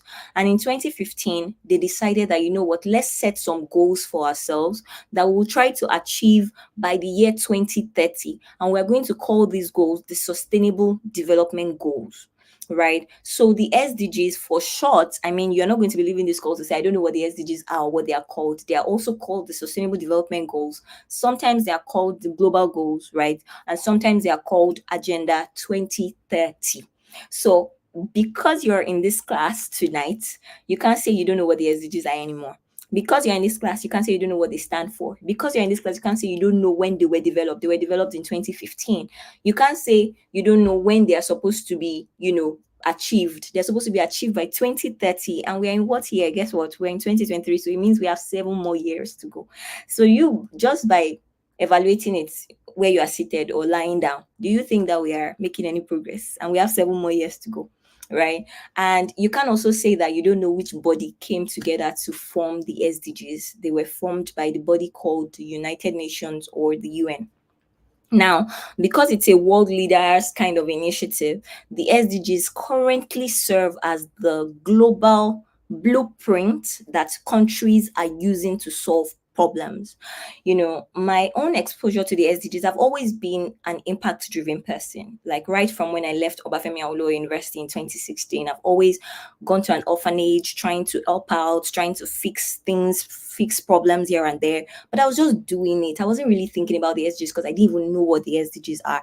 I didn't even know what development was or anything. I just wanted to solve problems on my own. And I know that that's the category that most of us here we are in. We just want to solve problems, just want to solve problems. And maybe you're already doing it, but you've now gotten to that point where you're like, okay, I feel a bit challenged because I feel like I'm solving these problems, but I'm not doing it from a global perspective. I'm not doing it the way the world is supposed to be doing it, or it's not really making the kind of impact I want it to make, right? So this might be the very first pitfall, the fact that you are just thinking about it from the angle of solving problems. So I too was doing it from the angle of I'm just solving problems. But I realized that I was being left out of certain important conversations. I wasn't being invited into certain important communities that could make my work scale. I realized that I wasn't able to contribute to certain conversations, discussions that I should be contributing to. And because I was solving problems genuinely, I had a lot of insights. I had data. I knew so much about my local community. I knew about the problem I was solving quite all right. I knew what should be done better. But whenever world leaders or they are consulting with young people to say, tell us about the problem you're solving, they were not inviting me. And it was because I wasn't just up to par in terms of knowing what kinds of conversation these people were having as regards the problem that I was solving. So one of the pitfalls that we might tend to fall into as young people is we're just in our own bubble thinking, yeah, I'm solving problems, I'm making impact, and that's okay. But we're not thinking, am I missing out on certain conversations right now? Can I be lending my voice to in rooms where governments are seated and they are talking about this problem that I am solving, problem that I'm actually experiencing in my local community, and I have so much insight, maybe even better than the person that they are actually inviting to come and talk about these things, right? How can I position myself for that kind of visibility, for that level of impact, making impact more on a regional, national, or even global scale, right? So one of the things, so I was like that, right? Going back to my story. So I was just like that. I was just solving problems, doing all of those things until I went to Dubai in 2020 or March? I think it was March 2021. So I traveled to Dubai and it was during the Expo 2020 thing. Now it was Expo 20, it was supposed to happen in 2020, but COVID happened. So they moved it to 2021. So I went. And when I got there, so the Expo 2020 is like a conference, right? So Dubai was the host country. Think about it like World Cup. So this last World Cup happened in Qatar, right? So imagine hosting it in Qatar, but all the countries are coming to Qatar to just watch the World Cup. So the same thing for Expo 2020. Dubai was the host country, and all the countries were coming, different global organizations, including the UN. They were organizing stuff at the Expo 2020 ground. So people would come, learn about, different countries were exhibiting. So it's like an exposition. So different countries will exhibit. You go to a particular pavilion, maybe US pavilion, you see what the US has created. You go to another pavilion, maybe South Africa's pavilion, you see what South Africa has created. That was how Expo 2020 was. And I went there, it was around that Global Goals Week, which I already told you that global goals were also called the SDGs. And from the moment I stepped into the Expo 2020 grounds, the very first thing that greeted me was the very big SDGs logo. It was on the floor. It was so big, and I was like, I was already working in the SDG space a little bit, so I took a picture on that ground. If any one of you check my Instagram page, you'll probably see my picture on that ground where I saw that thing. And as I walked and continued into the Expo 2020 grounds, I just saw how very conscious these organizers, the people that put the conference together, were so conscious about sustainable development and how they were using the SDGs as the framework for which they were using to develop their country, right? And it was the same thing I saw when I went to Singapore as well, which I just came back from Singapore like 2 weeks ago. I went there, and at every turn, for example, maybe you want to trash something, you won't just trash something. You see trash cans and they'll say, put metal here, put plastic here, put paper here, then put other kind of trash here. They were thinking sustainably. I remember the hotel room that myself and my husband stayed. We will see something like, the reason why we are giving you this type of water is because we're thinking sustainably. If you want to use the toilet, they'll tell you the reason why da da da da da. They'll tell you, do you have to wash your towels immediately? If you don't wash, you will be saving water. All of them, and these countries, I mean, I've mentioned 2 countries, Dubai, Singapore. These are very, very developed countries, and all of them seem to be using the SDGs as the framework for the development, for solving the issues that they are going through, right? So why not us? Why not Nigeria as well? So the world has gone past, or right now we're not just in that place of let's just solve problems for solving problems' sake. It is now, what is the policy agenda globally that is being used to solve the problem? What's the blueprint? What are the frameworks that are being used to solve these problems? And one of these are the SDGs, right? So moving on, for those of us that have not seen it before, these are the SDGs. This is how they look like. The logo that I was talking about, that I said that I saw when I went to the Expo 2020 grounds, this was this logo here, right? So if you follow people that work in the development space, you most likely have seen this logo around them before, either on as a lapel pin or a jotter or a notebook. But please put this logo in mind. Every color on this logo stands for a particular goal, right? You can see it's very colorful. So they are 17 in number. And these are all the 17. Because of time, I may not be able to go through each of the 17, but I just want you to bear it in mind that we have 17 goals. These are the 17. Each 17 is represented by a distinct color.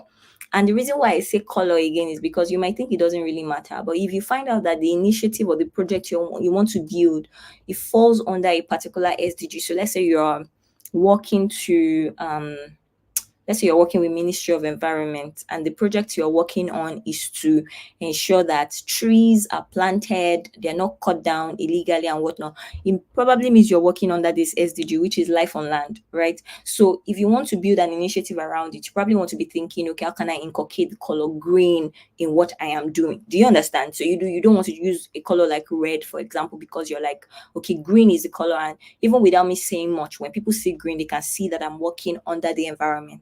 If your own is ocean, you probably want to say, let me use the color blue.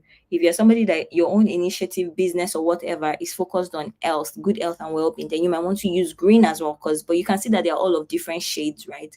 If your own is climate action, if it's energy, quality education, just see the colors that represent these things, and they might be something you want to inculcate in your initiative. So if you go to the development school, which is my school, you see that we're using red. It might not be this exact tone of red, but it's red either ways. And that's because red is the color of quality education, and that is the SDG that we are particularly focused on. So these are the 17 SDGs and all of that.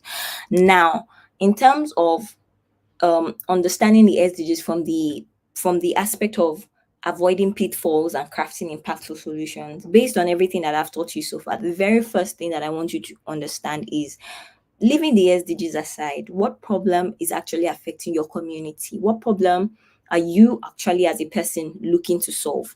Now, like I said, you can categorize the problems into three, right? Society, environment, and what? Economy. But if you want to use the SDGs are 17 in number. So you can even study the SDG to say, what problem does this SDGs, what problems do they address? The SDGs have been presented to us as goals. So goal one says what? No poverty. But the only reason why there can be a goal that says no poverty is because of what? There's a problem that is poverty, right? The only reason why goal two can say no hunger is because there's a problem of hunger. So I, as a person, the reason why I'm able to understand the SDGs the way I understand is because I'm not just looking at it from the angle of goal. I'm looking at it from the angle of what problem is this goal actually addressing. So that means that there's the problem of poverty, and world leaders agree that there's the problem of poverty, right? That's why it's part of these goals. There's the problem of hunger, and world leaders agree that there's a problem of hunger. That's why it's part of these goals. We have a problem of good health. That's why it's part of these goals. We have a problem of education. That's why it's part of these goals. We have a problem of gender equality. That's why it's part of these goals. So when you look at these SDGs, I don't want you to just look at them from the angle of the goals. I want you to ask yourself, what problem are they actually addressing in that sense? Now, I've just taken you through this, and I said, oh, there's problem of poverty, there's problem of hunger, there's problem of good health. Poverty is very big, it's very wide. So you as a person, you might be asking yourself, okay, where do I want to start from to start solving the problem of poverty in my community? Or where do I want to start solving the problem of hunger in my community right now? So one thing that I do that helps me is that I try to break down these problems. I try to look at it from the lens of my own immediate community. So if I say poverty, I'm asking myself, how is poverty affecting people in my community right now? People don't have houses to live. People live under the bridge. That is how poverty. So the way poverty is affecting your community might be different from the way poverty is affecting another person's community. The way poverty might be affecting us in Nigeria, in Africa, might be different from the way poverty is affecting them in Germany, in the US. So when you say poverty is so broad, and because you want to craft an impact-driven initiative, you have to look at it from the lens of the community you want to address. It might not be the community you're living in. What community are you trying to reach out to? And then say, how is this particular problem affecting them in this community? So that's why I said the first place to start is to understand the problem affecting your community, right? So if you look at what I try to do in these slides, I try to break down all the SDGs into the problems that they solve. So problem one is poverty, problem two is hunger, problem three is lack of good health and well-being. And because lack of good health, like I said, is very abstract, it's very vague, how does it relate to your community? So I put some questions here to just help you think about it. So for example, you can say, the hospitals in my community, they don't have the best equipment. Oh, so that's how you guys lack good health. Yes, that's how we lack it in my community. You can say, when people get shot, maybe because they were robbed, and they go to the hospitals. Hospitals don't treat them, they will ask for police reports. That's how it's affecting you in your community, right? That's a problem three. That's part of the good health and well-being problem. And you can say things like, oh, the last time you went to the hospital, you saw that they didn't have beds. People were actually on the floor. That's where they were treating them. People that needed oxygen ventilators, they didn't have these things. That's how it is affecting your own community. So don't just look at it as lack of good health and well-being. What does it mean to you? What does that mean to people in your community? Let's take one more example before I move on from these problems, because I don't think we can go through everything, right? But look at education, for example. How is lack of quality education a problem in your own community? You know, you can think about the state of public schools. You can think about how relevant our curriculums are. You can think about how accessible education is to certain people. Like, are they able to access education? Is it too expensive? And all of that. You can think about teachers. Are they well trained? If that's how it's affecting your community, you know that you have this problem, right? And I don't want you to just take a guesswork at this thing. If you really want to build an impact driven solution, you have to be able to do the work. You're not in this space just because you want to be invited into some big rooms. You're not in this space just because you want to be able to up on a jet, on a plane, and say, oh, I'm also traveling everywhere. You're not in this space because you want to be getting awards as the most impactful or inspiring person that there is. You are in this space because you're genuinely drawn to a problem and you want to solve that problem, right? So you have to be able to do the work of observing your community, asking them questions, going to the people that are affected by the problem and just relating with them and trying to understand this problem from their own perspective. So I know that we have a diverse audience, if I'm going by anything that Toby has told me. So if you look at this, education is not the only development problem. Poverty, because it might look on the outside that these are the problems that everybody seems to be solving.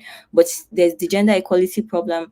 There's a problem of clean water and sanitation. There's a problem of affordable and clean energy. How many of us grew up using kerosene? How many of us grew up using lanterns? Maybe the Gen Zs on this call might not be able to relate, but you know, we still use unclean energy, right? How many of us use generators? At least, at the very least, we do, right? So those are some of the issues. How many of us have heard about solar? Those are some of the solutions that people are beginning to bring up to address this particular problem. Aside from that, we have the problem of decent work and economic growth. How many people are able-bodied, should be employed right now, but don't have jobs, right? How many people have jobs, but what they are being paid is not commensurate to the labor that they are putting in? There's also the lack of innovation and infrastructure. How many of you have ideas that can change the world, but you don't have an enabling environment to be able to build on this idea? Internet is even the first of all of our problems. Me, I use a network that is set to frustrate my life. And I've tried to port away from this network, but they've refused to let me go. I've gone to the what's it called now? I've gone to port, I've gone to the office of the new network provider that I want to use. But my network provider refused. They told me that my porting effort has failed. Can you see that they are doing me? And I want to make an impact, but I can't even browse. Do you get? And then you have inequalities, you have lack of sustainable cities and communities. Right now, meaning that in your community, if a flood should happen or an hurricane happens, a natural disaster, do you think that you're protected against such? You know, you have the problem of irresponsible consumption and production, meaning that we are producing things more than we actually need them. And because of that, there's a lot of waste in the society, and we're using natural resources that should be preserved to create things that we don't need. So it's affecting those things because we feel like we need them, right? But at the end of the day, we end up wasting them. Then you must have heard about climate. So there's the problem of climate change. There's the problem of danger to life below water, the life living underwater, you know them, the fishes, all of those things. Then we have danger to life on land, which includes the plants, the trees, and animals on land. And then you have lack of peace, justice, and strong institution. I stopped at 16 because Goal 17 says what? Goal 17 says partnership for the goals. And honestly, I'm still thinking of a way to bring out what problem exists here. I can think of one, which is that we're all trying to solve these goals in silos. Everybody's just doing their own thing. But they've realized that if we're going to achieve these things, we all need to come together. Every one of us, regardless of what you're doing, we all need to come together to achieve these goals. Which brings me to my second point, which is that let me say here. Let me jump this one and come here. I'll come back to this later. But that brings me to my second point, which is don't limit the SDGs to just the goals. Was that the point I wanted to make? No. It was this point. There's no way to advance. There's no one way to advance the SDGs. So that's the second mistake we make. And it also impacts your crafting an impact-driven solution. Meaning that you may think, oh, for me to work in advancing the SDGs, I need to go and start a non-profit, or I need to go and join a non-profit, or I need to work in the development space. You don't need to. You don't need to work in the development space. You don't need to join a non-profit. You don't need to start a non-profit. You don't need to. There's no one way to advancing the SDGs. So if you're listening to this and your own calling is to start a business, then start a business. But think impact as you're starting your business. Think about what problem is your business solving, and under what sustainable development goal does that problem fall under, right? So you don't have to go and start a non-profit. It can still be a business, but you're thinking impact, you're thinking about sustainable development even as you are doing your business, right? If you are okay, so that's some of the things I put here. So there's no one way. If your own is to go and start a non-profit or create or join one, fine. If your own is to start a business, start a business. If you're already working in an organization, maybe, or you're a student and you want to work in the corporate sector, you can work in the corporate sector, but you can be that employee that is helping your organization see how they can align their priorities with sustainable development objectives and all of those things. So there's no one way to advancing the SDGs, and I'll give you an example of that later, but I want to come back to this particular one. So you're thinking of yourself as you're about to go start this thing, and you're asking, what problem am I looking to solve, right? And you're asking, how much do I understand this problem? If there's anything I've said here, I've said spend so much time trying to understand the problem. Ask yourself, who are the people or what are the things that are affected by this particular problem, right? Ask yourself, what are the root causes? Why does this problem exist? You find that out. Then why does this one exist? You find that out. So for example, I traveled to Uganda and I noticed that the bridge that we're traveling on did not have railings. That's obviously a problem. So, but why does that problem exist? I found out that people were going there to steal the railings. Okay, why are people stealing the railings? You find out that people are hungry and they need to eat. So they steal the railings so that they can get money for food. Okay, but why do people have to go and steal? Because there's no job. So you find out that the more you keep asking why, the more you keep uncovering, it's like an onion, the more you keep uncovering the root cause, until you get to a particular point where you feel like, okay, I started from a very big problem, but I found a root cause that I think I can actually begin to work on. Do you understand?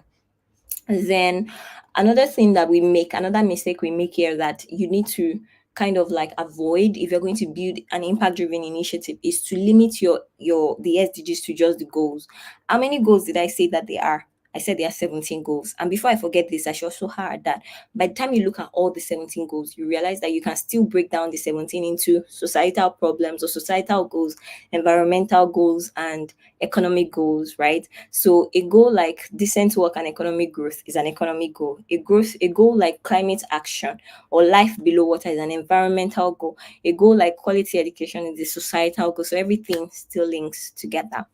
Now, don't limit the SDGs to just the goals. Whenever I speak to people who are looking to create impactful initiative, this is one of the things that they tell me. They tell me things like, oh, I get very frustrated reading about the SDGs because I feel like they're just too abstract. Or somebody says, I tried to do something about the SDGs, but the problem I'm solving does not really fall under any of the SDGs. I mean, there are like a million problems in this world. Are you telling me that everything falls under 17 goals? But the truth is, the SDGs are not just goals as it were. So to every goal, there's something underneath it called targets. And yes, there are 17 goals, but all the 17 has a total number of 169 targets under them. So again, do the work of reading about the SDGs. And I put a link here or some links here that you can visit. The first link is theglobalgoals.org. I personally have found this link to be extremely helpful when it comes to reading about the SDGs and understanding them. Another link is the tdsafrica.org, which is my website, my organization's website. We have a resources segment that we're trying to populate with resources that can help you on your journey. Right. So if you visit these links, you'd be able to read more about the goals and their targets. And to be honest, for example, let me use myself as an example. When I started TDS Africa, I knew that I was not building your regular type of school. I was not building a school where you could come to learn math or English. I was building a school where you could come to learn about problems, where you could come to learn about how to be a responsible citizen that is capable of influencing and inspiring change towards a sustainable future. That was the kind of school I wanted to build. Now, what SDG does my school fall under? Does anybody want to guess? Because it's a school, it's education, so it falls under quality education. But when we think about quality education, we think about it in terms of going to school, getting backpacks for the children, getting them school notebooks. That's how we think about it. But guess what? If you read about the goals and you go down to the seventh target, you'll find out that there's a type of education called education for sustainable development. And that was what I read. And I was like, oh, so that means the problem I'm solving actually falls under the fourth SDG, but it falls under the seventh target of the fourth SDG. So don't limit the SDGs to just the goals that you're reading there. Try to do the work of reading the target so that you can find the exact target that is a fit to the work you're doing and the problem that you are solving. Right. So yeah, I think I already mentioned this. So let's look at this example before we finish. I think we have about 2 more slides and then we conclude this. um there is an organization called Solar Sister, right? And the problem that they've identified in their community is the problem of energy poverty. What that means is that people don't have access to electricity in their community, across different rural communities in Africa, right? And because of that, they are depending on very harmful and inefficient energy sources like kerosene lamp, which poses health risk and all of those things. I'm sure if you think about your communities too, do you have light? No, you don't have light. So what are people depending on? People are depending on, some people still depend on kerosene. Some people depend on generators and all of those things, which are harmful, right? Now, if you even leave your own community and you go into rural communities, what are they depending on in communities where they don't have light? So that's an example of a problem that Solar Sister identified. Now, in addressing that problem, what was the solution they came up with? They said, okay, we're going to try to promote access to clean and sustainable energy solution. But we're not just going to do that alone. We're going to actually train and support women to become clean energy entrepreneurs. Now, why did I use this example? I used this example to show you that when you're thinking about creating impact-driven initiative, number one, don't limit yourself to non-profits alone. Don't just say, oh, I need to go and start a non-profit, which I already said earlier. Solar Sister is not a non-profit. They were making money, like they are creating products that they can export into different communities, right? And they are training people to become entrepreneurs that can help them, scale this product, ship these products across board. So don't limit your own initiatives to just, I need to create a non-profit. I mean, think about it. If you were to address this particular problem, how would you go about it? Would you say there's no light, so maybe let me teach people? Because a lot of us limit ourselves to just advocacy. A lot of us limit ourselves to just outreaches. We limit ourselves to, let me just teach people how to do stuff and all of that. But think bigger than that. Think innovation. Think, what can I create to actually solve this problem? I know some of you might still be in school, but as you leave school, you might want to think that way. And regardless of how big your ideas are, of which you might be saying this idea is too big to be a non-profit, it has to be sustainably funded by itself, then you can still think impact, you can still think about, aligning it with the SDGs, which is what I've taught you already. So this Solar Sister decided that they didn't want to run this as a traditional non-profit, right? Yet they are still going to be promoting access to clean energy, and they're going to be doing it by training women as energy, distributors. They're going to be training women to become clean energy entrepreneurs. Now, by doing this, are they aligned with the SDGs? They are.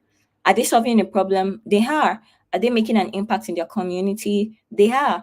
So when they look back at the problem that they are solving, they can ask themselves, okay, what SDG does this problem fall under? And if you look at it, it falls under 2 SDGs, which answers the question, can your initiative fall under more than one SDG? The answer is yes. So they fall under the SDG of providing clean energy access, which is SDG 7. And they also fall under the SDG of ensuring that women are empowered. Now, if we go back to the SDGs, what is SDG 7? renewable energy. What is SDG 5? Gender equality. Do you understand? But if you see gender equality from afar, you may not know that women empowerment is under it like that. Until you go and read the targets, that's when you'll be able to say, okay, actually, this is an SDG 5 thing, this is an SDG 7 thing. And I hope you understand that. So you could use this template to think about your own solutions too. So think about the initiatives you've created. What is the problem you're solving? Write out the problem. And I don't want you to think about the problem like poverty is the problem, education is the problem. Fleshing it out, write it as I wrote this one. I wrote this one like a description. I could have easily said problem of energy, but I made sure to describe it to say communities lack access to electricity, so they rely on harmful energy sources like so and so that poses this kind of risk. So for your own problems too that you identify, before somebody will say, "God forbid, I don't have problem," because I know that we're Nigerians. So for the problems that you've identified in your community as well, you may want to ask yourself, what is, like, fleshing it out. Don't just put it like one. It actually helps you with clarity sometimes when you fleshing it out. So you fleshing it out, say teenage girls are getting pregnant in my community, or students in my school don't have access to the internet, that fleshing it out, right? And then you ask yourself, what's the solution that you're doing? If you're already doing this already, and if you're not doing it, what's the solution that you want to do? See, it's a different masterclass, how to identify the right solutions to the problems, but that's not what we're learning today. So let's just assume that you already have a solution. So put the solution here as well. I'll do this, I'll do this. Use bullet points, list them out. 1, 2, 3, 4, 5. These are the solutions. And then you can now ask yourself, all the solutions, what SDG aligns with them? Which SDGs do they fall under? But don't just go and read about the goals, read about the targets so that you can identify the exact and right SDGs for your solutions. Before we end, I'll just also share with you that in building impact-driven initiatives, you should learn how to set very, very clear goals. Building an initiative that is impactful is like you're building a house. To build a house, you know that you need carpenters, you know that you need plumbers, you know that you need bricklayers. So imagine you go on and you get all these people, you've built a team, you've identified the community. The community is like the land. So you've gotten the land, you've gotten the people that will work with you to build this house on the land. But then they are asking you, what kind of house are we building? But you don't know. Is it a bungalow? You don't know. Is it a duplex? You don't know. That's exactly what it looks like when we set out to drive initiatives that are impactful, but we don't know what goals. Like, how do we measure the impact? How do you know that they are impactful? Really, you don't have goals. So set out clear goals from even before you start. And when you start, learn how to measure the outcomes of the work you're already doing. The outcomes might be directly or indirectly. So for example, you could say, oh, we reached out to 3,000 people. That's directly. But these 3,000 people went ahead and they did this, did that, even long after we have left. That's an indirect impact that if you had not done, they would not have done it. But they did it because you did what you did, right? So always learn to measure and document the impact that you're making. And then before I I'll hand it over to Esther and to Toby, the last thing I'll say about your projects or your work is think about when you want to create a solution, don't just think about, oh, what can I do now? Think about solutions that are lasting and they are positive. A lot of us are very limited in our thinking, and we only think about solutions that are, let them just fix this thing now. So you want to address the problem of poverty, and you think the only way to do it is by distributing food to the people that are hungry. Yes, it will feed them at that moment, but is it lasting and is it positive? But that's not even the angle I want you to look at it from. I want you to look at it from the angle of sustainable development as a whole. You can be doing something really impactful now that it looks like it's lasting. It might even last your entire generation, but what you're doing is actually posing or jeopardizing the futures and generations to come.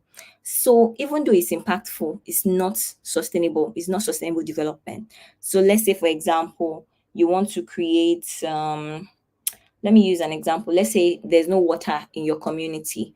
So because there's no water in your community, you now go and dig a well beside a stream, but the stream has actually dried or is drying up. So you dig a well there. But because the well is not supposed to be there in that sense, this is an example. It starts to suck all the water from the stream, and then the stream starts to die.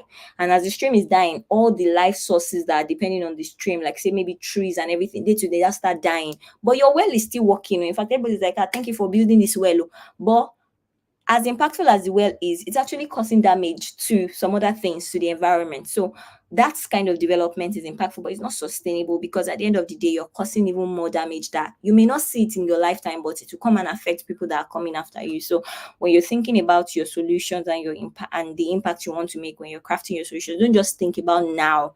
Think about what is to come as well. Don't just think about today. Think about tomorrow. Think about creating something that is going to last, that is going to be positive in, generations to come, and something that is actually very sustainable. So I don't know if there's an avenue to take questions, but I'll just stop here and I'll pass it to Esther. Yeah. So, all right, great. I'm done. So back to you. Yes. Yeah, thank you so much for all that you have shared, ma'am. I mean, it's always a wonderful time listening to you and learning about sustainable development. I believe that everyone on this call has gotten insights on how to, provide impactful solutions that will not only be impactful, but will also be sustainable. We always have to create for the greater good. And this has been such an intense session learning on how to provide such solutions. So we are pressed for time. However, I I think that if there are any questions, they would have been raised already. I don't think that there are any questions for now. But ma'am, if you permit us to reach out to you, if you permit our participants to reach out to you, say on social media for any further questions that they might have. I think while the session was ongoing, yeah, we were streaming. The IG handle of our speaker was being displayed on the screen at Sheon Olagunju. Okay, yeah, there it is. Follow Sheon Olagunju Lana on IG. That is Instagram at Sheon Olagunju Lana. So you could just go to her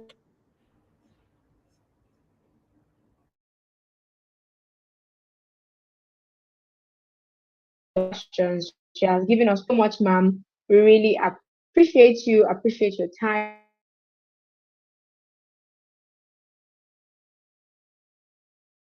experience. We look forward to implementing our thoughts tonight. Thank you so much. Thank you so much. Thanks, Esther. Yeah, Thanks, thank Ruby. you. Let's Bye. keep the thanks coming. Yeah, bye. Thank you, ma'am. Yes, yes, yes. It's the train is moving and it's moving very fast. So before I introduce the next speaker, I just want, yeah, thank you for your responses. Thank you for your responses.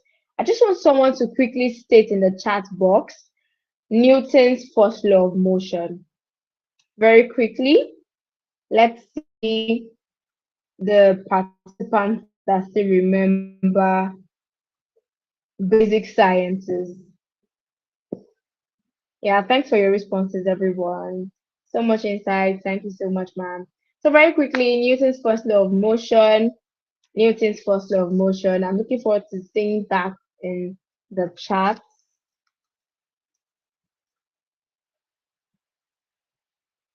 Okay, okay, okay, okay. Let's see. Who'll do that for us? Newton's first law of motion. Okay, thank you, David. An object will continue to be at rest until an external force is acted upon it. Yes, so an object will continue to be at rest until it is acted upon by an external force. So here's the deal. As individuals seeking to impact and influence the society and generations to come, we need to understand that nothing moves until we move, right? Nothing moves until we move. And this is why we need to constantly pay attention to capacity building and self reinvention.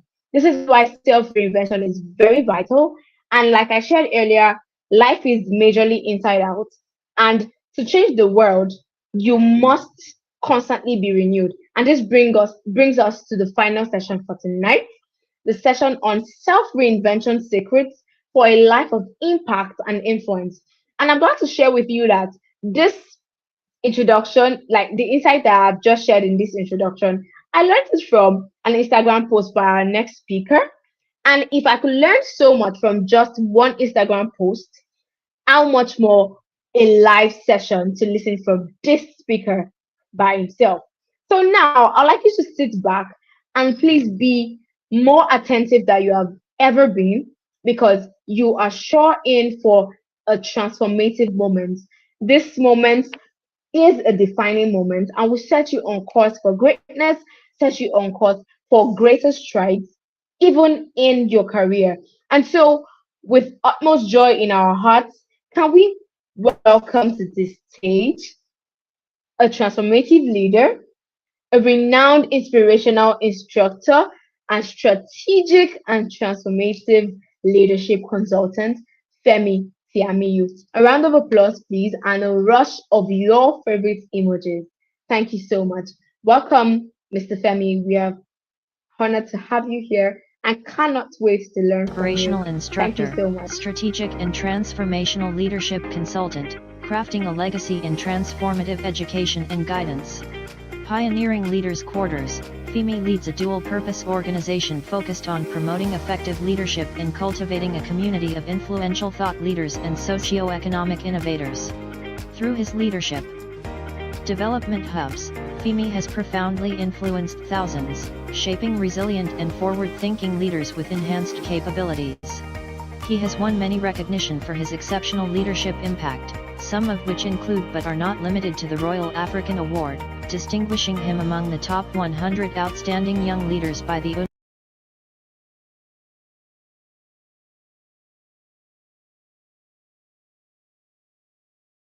Femi Tiamiyu excels as an inspirational instructor,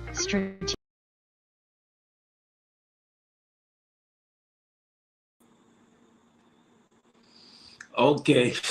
I was worried. I thought that was my network. All right. Good evening, everybody. Or good morning, good afternoon. Anyway, you're connecting from the world with us. Good evening. Please, I need to be sure you can all hear me first before I get into my very, very short message. So please just type, what do we do now? Just type 100, 100. I want to see 100. And once I see that, I know that you can hear me. They just type 100 as in a figure, 100. Please just do that now. Okay, very good. I've seen the first one. All right, so I move straight into the duty. This is a call of duty. So thank you so much for having me, Career Acceleration Masterclass. Thank you, Toby Adewumi. Thank you so much for having me here. And Esther, thank you for such a warm introduction. And I've seen the things you have done, how you compare the sessions. Thank you so much. And for all the speakers that have spoken since yesterday and then this evening, thank you so much. I'm so honored to share this platform with you.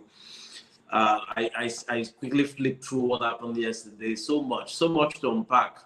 And the first thing is, I want to say that, and then the session by Sheol, just not to the previous, just this last session, awesome stuff about the SDG. I want to say that your being here alone shows me the strength of your intentionality to make impact. It shows me that the people here are determined to make impact.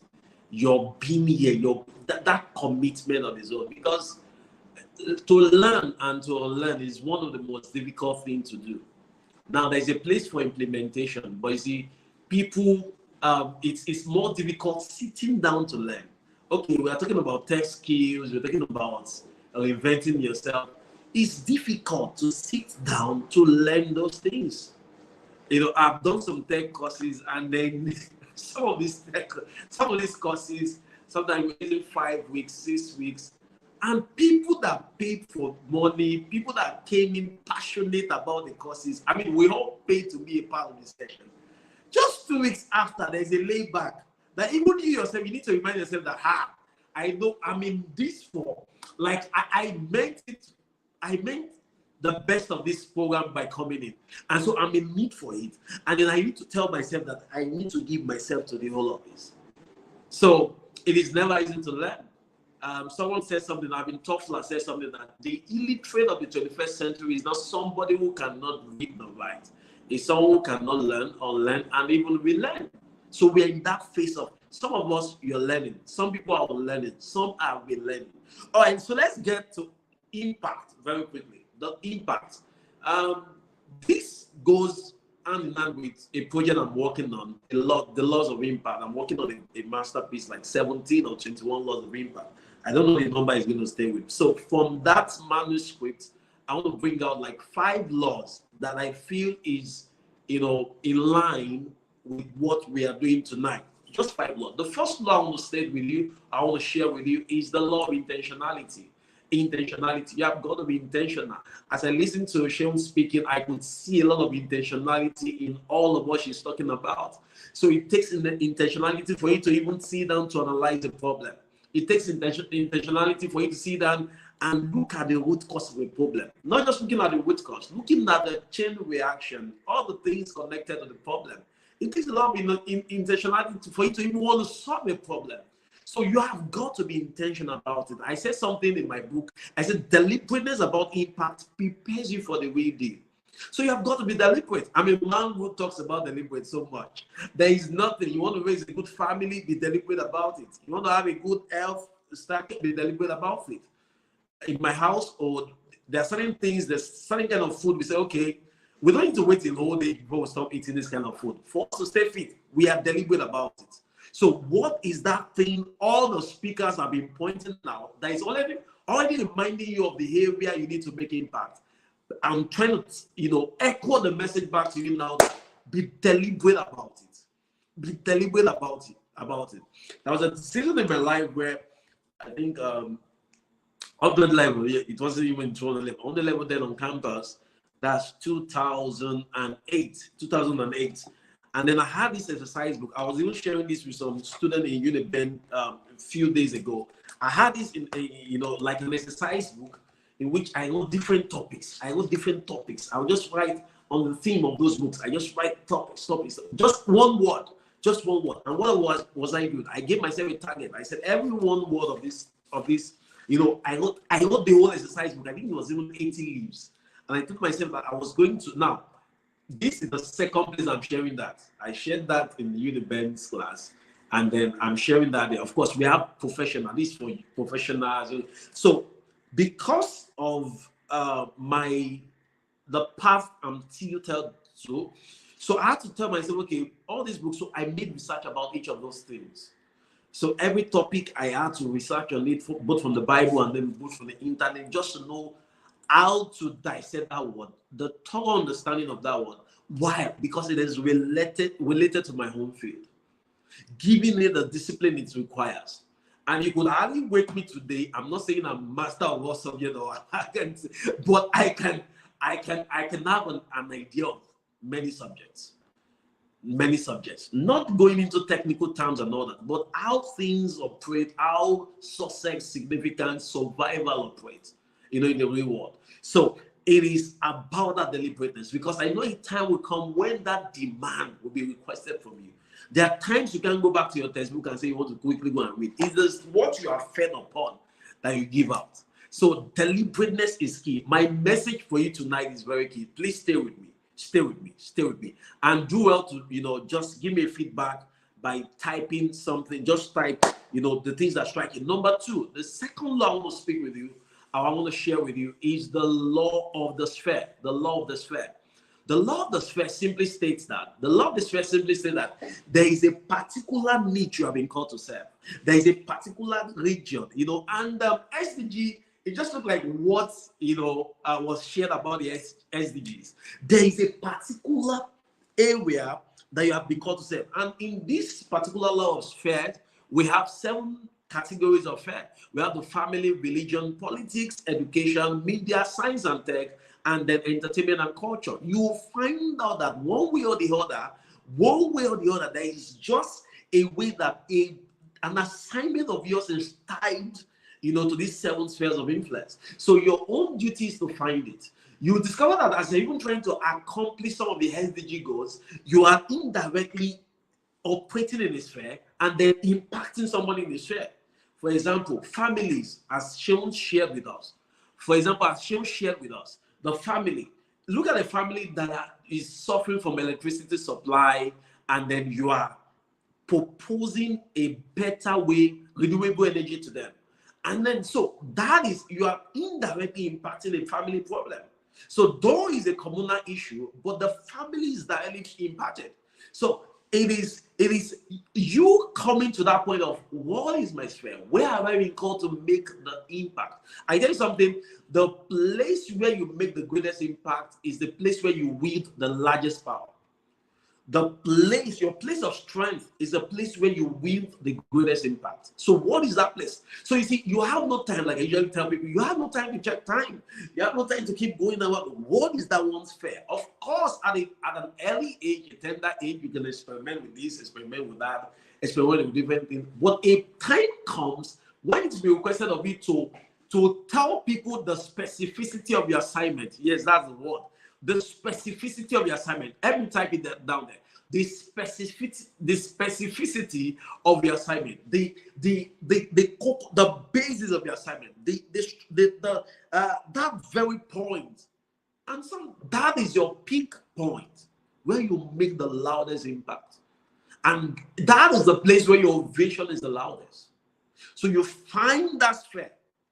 Is it in politics? How is it connected to politics? How is it connected to media, governance, religion? Find what your sphere is. Science and tech. Find your own sphere and see. The sphere is large. There are sub-sphere in all of these spheres I've mentioned. There are sub-sphere. In fact, I can even say there are sub-sphere. So it's about you finding the largest sphere and then look at in this larger sphere, what is the specificity of my own assignment? Because, like we usually say that every other person is taken. You don't need to be another person. Everyone is taken. So just be yourself. Just be you. Just do you. Be you. Be authentic. So your authentic self has to express himself in the place where the voice is loudest. What is your voice? Your voice is the signature of your calling. Your voice is the expression of your assignment. That is your voice. Your voice is unique to you. Your voice is unique to you. It's just like signature. That's what I say. It's a signature of your assignment, of your calling. Is that expression? How you give expression to that thing you've been called for. That one thing. Yes, you can do many things. But that one thing is where your loudest ovation is where your largest income is where having that one thing, where that influence is, where you can wield the influence. And like one of our speakers said yesterday, is because the income is not just financials.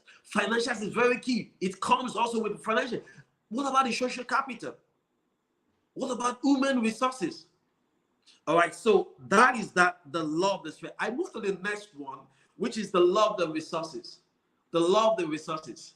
You cannot be a person of impact or make tangible or viable impact without spending, without resources. You will need resources. And it's why sometimes people ask some questions. They say, okay. They say, okay, learn tech courses. I don't have a system. I don't have the internet. I don't have this and all that. See, learning tech courses is going to cost you. Some platforms is not free. For some platform, it is free. You're going to pay something. Even when it is free, you're going to pay your attention. And as I say, some people are too broke. They are too broke even to pay attention. So don't be a broke man. Don't be a broke lady. Pay attention. Give it the focus it requires. Give it the intentionality it requires. Give it all it deserves. All the energy. Pour it into it. You need money. You need material for growth. So sometimes in sessions like this, let's not just tell ourselves, okay, let's not just show the reward. What about the process to the reward? You will need, have you been there where you're trying to, follow an online course or online class and then your data went off? It means you need money. You need data to learn that stuff. But again, you are going to pay the price. And that's why I started with intentionality. Because when you tell yourself that this thing we die here, as in this place, and we die here, see, resources will make available. It will show up. Some of those, even if you have to learn to fortify yourself, to reinvent yourself, please do that. What you are doing is you are investing in yourself.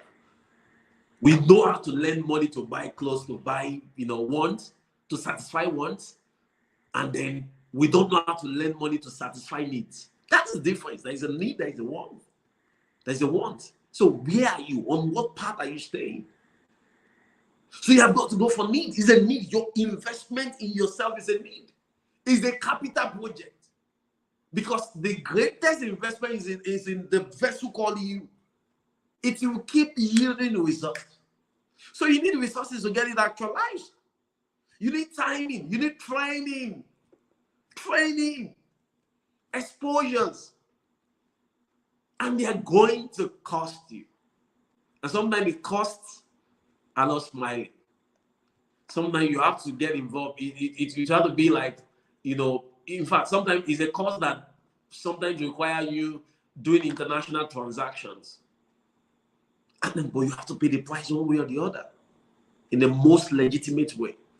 Why? Because you know that the return on investment, after you have done all that you can do, you're going to see the return on investment, and you'll be grateful for you giving yourself to those people. I mean, there is no time we invest in ourselves that we don't see the result of the investment. It always shows up. It always grows. It's always evident. At that point when you're going through it, you are alone. It looks like the world is falling apart or everything is falling on you. But when your voice becomes heard, when you unleash the greatness within you, and when men know that, wow, this is a guy, a lady of impact, a lady of relevance, and then you are that front line making things happen. You don't even need to be at the front line. Anywhere you find yourself, you just make things happen, and then because you have paid the price. So the law of the resources. The fourth thing I want to talk about is the law of patience. Every type in there, patience. The law of patience. Please help me type it up. Do I still have people there? If I'm not boring you, which I know I'm not boring you, please just type it there. The law of patience. The law of patience. Simple as it is. Patience is active, it's not passive.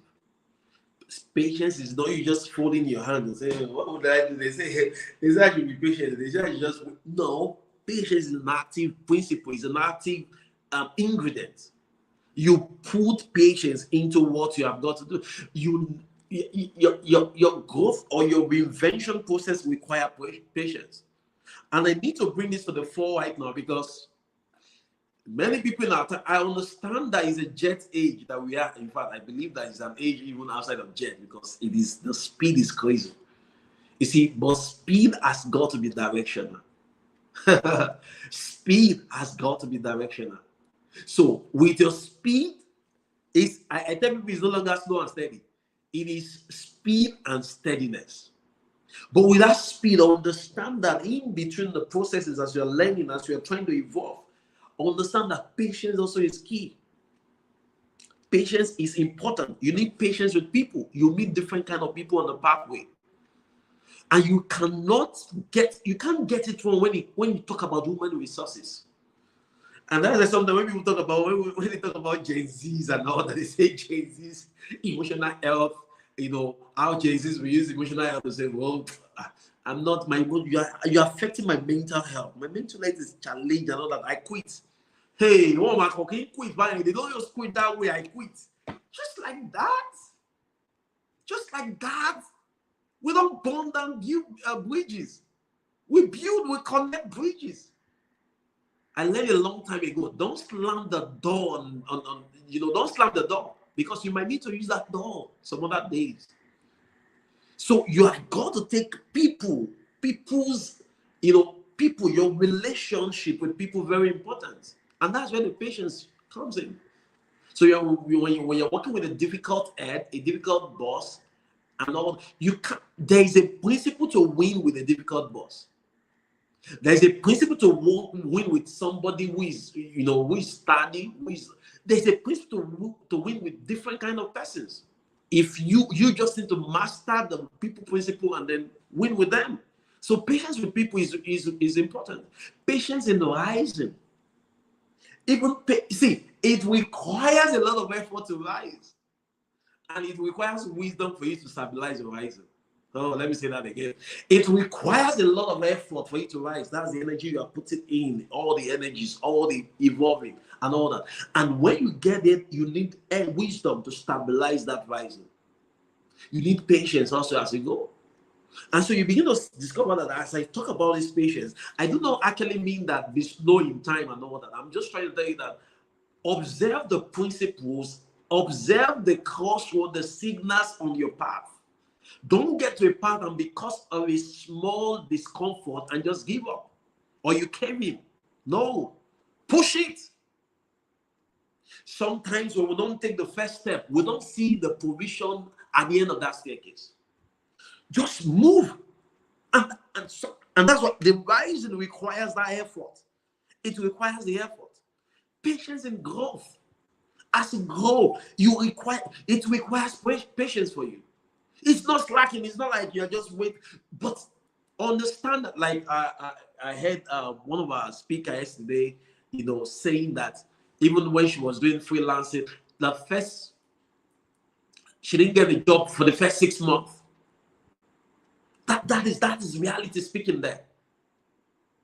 So sometimes your what's the name now? Your business plan, visibility studies, and all that. Everything can fail you on the field. The practical, the reward. I'm an engineer. All the things we simulate sometimes, when we simulate and all that, you start, you put a project to work and all that, and a fault by those will destabilize you. You won't cave in because of that small fault. So the reward, when the drill is going, oh, I take the word, oh, I come out, I storm the word, and I remember that we were on campus. You be hearing visual statement like this, even you'll be shaking.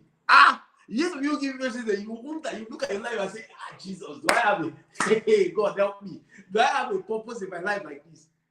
And you're wondering, God, hey, all this world, they don't finish everything. This was already in the corporate world. God, where are we going? We are all there now. We are all there now. Patience with your growth. Patience in small beginning, in little beginning. Some people are looking for, what's the word? Some people are looking for $5,000, $10,000. In the weak sense, if you have $500, you can do what you need to do. You can start there. And then evolve through the process, grow in the process. Make the mistakes, and then correct your mistakes. Get mentorship. Mentorship helps you to reduce the error margin. Get mentored. So you learn from your mistake because it's a learning curve. As you go, your expertise is being, you master the art and all of that. So patience is key and very important.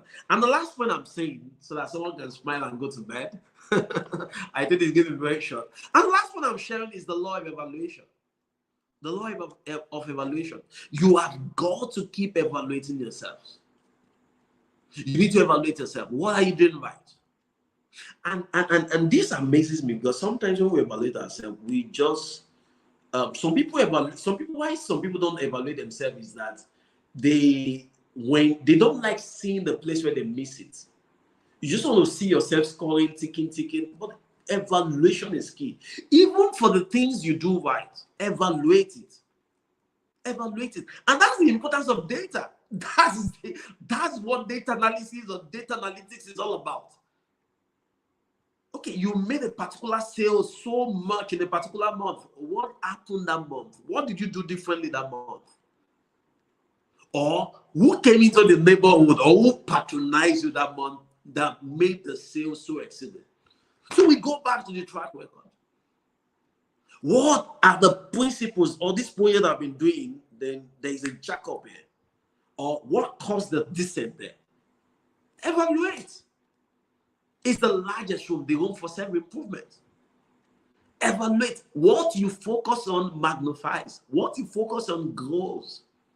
So evaluate. Focus on the right thing, even while evaluating. So the code of evaluation is not to see the bar, the place where you drop the bar, and then start start criticizing yourself there. No, because some persons don't know how to draw the line. So you just stay on that place where you didn't do it well, and then you start giving yourself all the demotivation you ever need in life. You'll not move forward if that's the way. But looking at those, the shortfalls, and then knowing the steps to take to avoid the shortfall in the nearest future, that's the evaluation. Evaluation is very key, it's very strategic, important that leaders evaluate. What are the things you're evaluating? You're evaluating your leadership. Evaluate your leadership. We usually say that evaluation is the engine room of progress. Please let me write it down. Evaluation is the engine room of progress. If you don't evaluate, there can't be progress. Evaluate your leadership. How are you getting better in your relationship with people? In managing yourself, the first person you lead is you. How are you doing things? Are you doing things differently? Are you being creative? Are you being innovative? Are you insecure in your own space? You have your own assignment to discover the sphere, but you're still insecure. When you need to be audacious about your discovery of yourself, about the assignment you have been, about the impact you have been called to make. I think it's keeping my mind to say this. I need to say this right now. You see, impact is never recorded until there is a change. So we record impact when we can see the change. So we record impact when we can see the results. Some managers, this is difficult to swallow. Some managers, some bosses, some heads, some leaders, some superiors, they have positioned themselves not to see your efforts. They don't send your effort. They blind their eyes to your effort. And then all they want to see is your results. Just get the result done. Of course, there's a balance to it. Result is very important, and impact is recorded with respect to the result.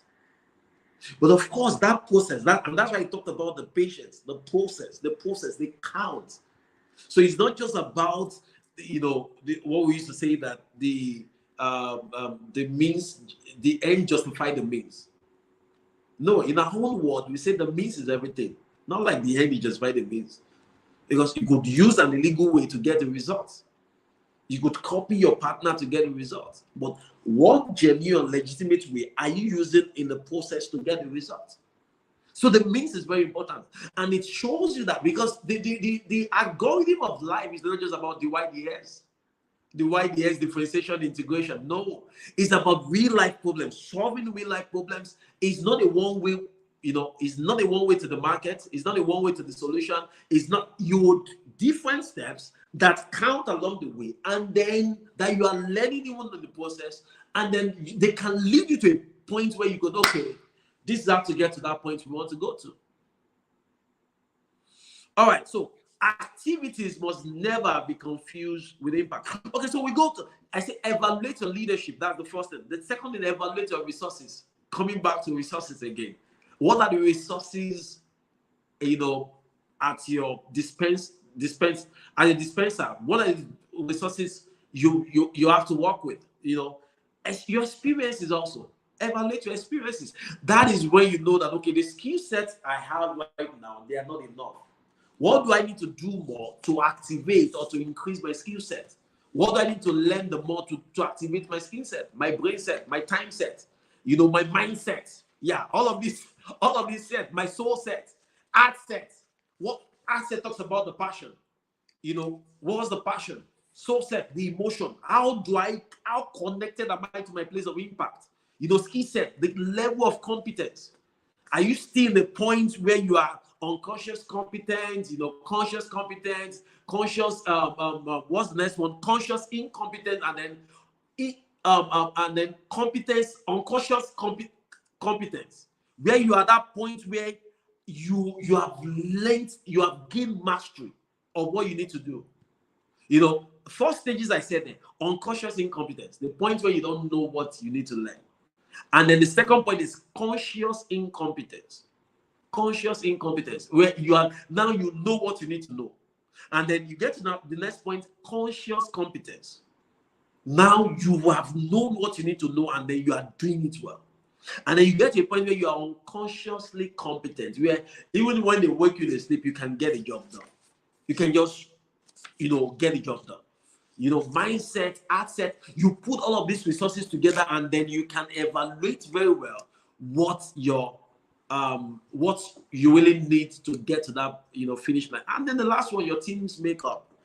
I can't talk without talking about the leadership. Please note that anything you are going to do, anything of significance you are going to do in this life, anything of significance you're going to do in this life, you need a team. You need a team. Team.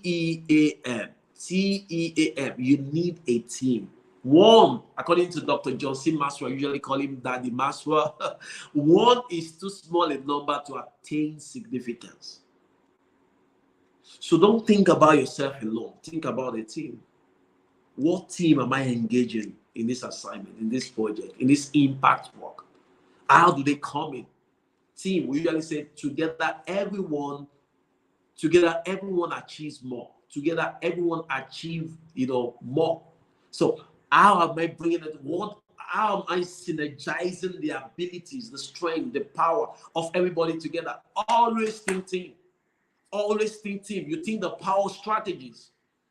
So it is when you come to team, you're looking at I, we, and then it. I talks about the individuals, we talks about the team collectively, and then it talks about the task. So what will be the integration of the three factors, the three people, individual, the team, and then the task? So what is the vision to be accomplished? Who are the people to accomplish this vision? And then how do we come together to formulate a team that gets the job done? A team is a leverage. So you have got to evaluate your team and know where best they serve you or how best to maximize. See, because a leader is somebody who wins. A leader is somebody who wins with or through a team. So you can win with people and then you can win through people. When you win with people, we talk about teamwork. When you win through people, then we talk about delegation. All right. So you must be a leader who know your audience. And when we talk about teamwork, let me just give you some very two quick fact that you need. Still going back to the people, what I said about the people, being tolerant. You have got to be tolerant with people. You have got to be proactive. Get your team to be proactive. A high-performing team. You've got to communicate effectively. Your vision has to be clear. I know almost every speaker would have said this about the clarity of your assignment. It has to be clear. Everybody needs to know the singular assignments that you have been called to do or that you are aiming at doing, and make it so clear. The scripture, even the Bible says, write the vision, make it so clear that he that see might run with it. One of Peter Drucker said something. He said, your vision should be able to sit like a name behind a football jersey, like something readable, and then you can run with it. Be countable. Be countable. Even you as a leader, be countable. And your accountability talks about is the combination of your character, your competence, your commitment, the cohesion of that team, and then the consistency. It means don't just start something and stop. I said something quickly now. I said your accountability is a function of these 5 C's. Your accountability as a leader, or for everybody in the team, or if you're a member of a team, is a function of these 5 things. One is commitment. The second is cohesion. Cohesion talks about the bond. Commitment talks about your ability to get the things done. Then consistency. All right. Then your character, and then your competence. Character, competence, commitment, cohesion, and then what's the last one now? Consistency. You have got to be countable. So it means that let somebody be able to count on you, and you also be able to count on others. And so if you also find yourself in a team, be able or be ready to lead up, lead across, and then lead down. When you lead up, you are assisting the superior over you. When you lead across, you are challenging your contemporaries to do better or to get the job done, to focus on the assignment. And then when you lead down, you are helping your subordinates grow. Now, this thing I said is a model of relationship, because some persons are very bad at that. So it's not just about me, myself, and I. There are people in the picture helping your superiors to get the job done. Carrying your teamwork as in being it's not competition right now with your contemporaries, but being a source of inspiration to your contemporaries. and then helping your subordinate, help others go, move them up. Move them up.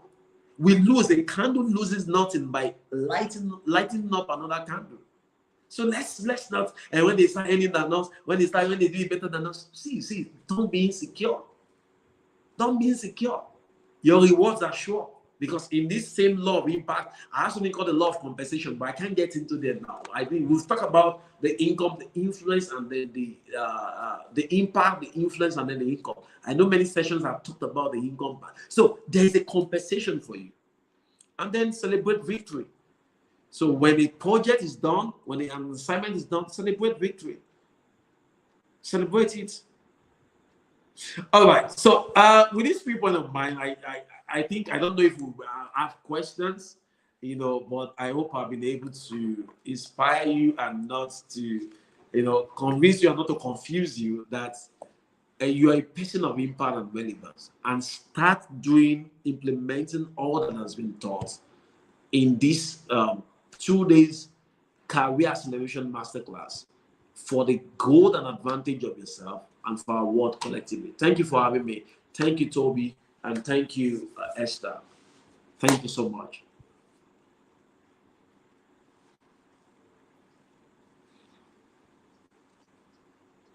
Thank you so much, sir, for that insightful session. I mean, we have ended on a really good note, and thank you for Thank you. taking us through that journey. And thanks again for the compliment. I really appreciate it. It's so nice to learn from you and learn from your years of experience. I mean, it was very obvious that you were teaching us from your experiences, teaching us from the experiences that you have evaluated over time, and just being very intentional about us being better leaders and better at our careers. Thank you so much, sir, on behalf of everyone.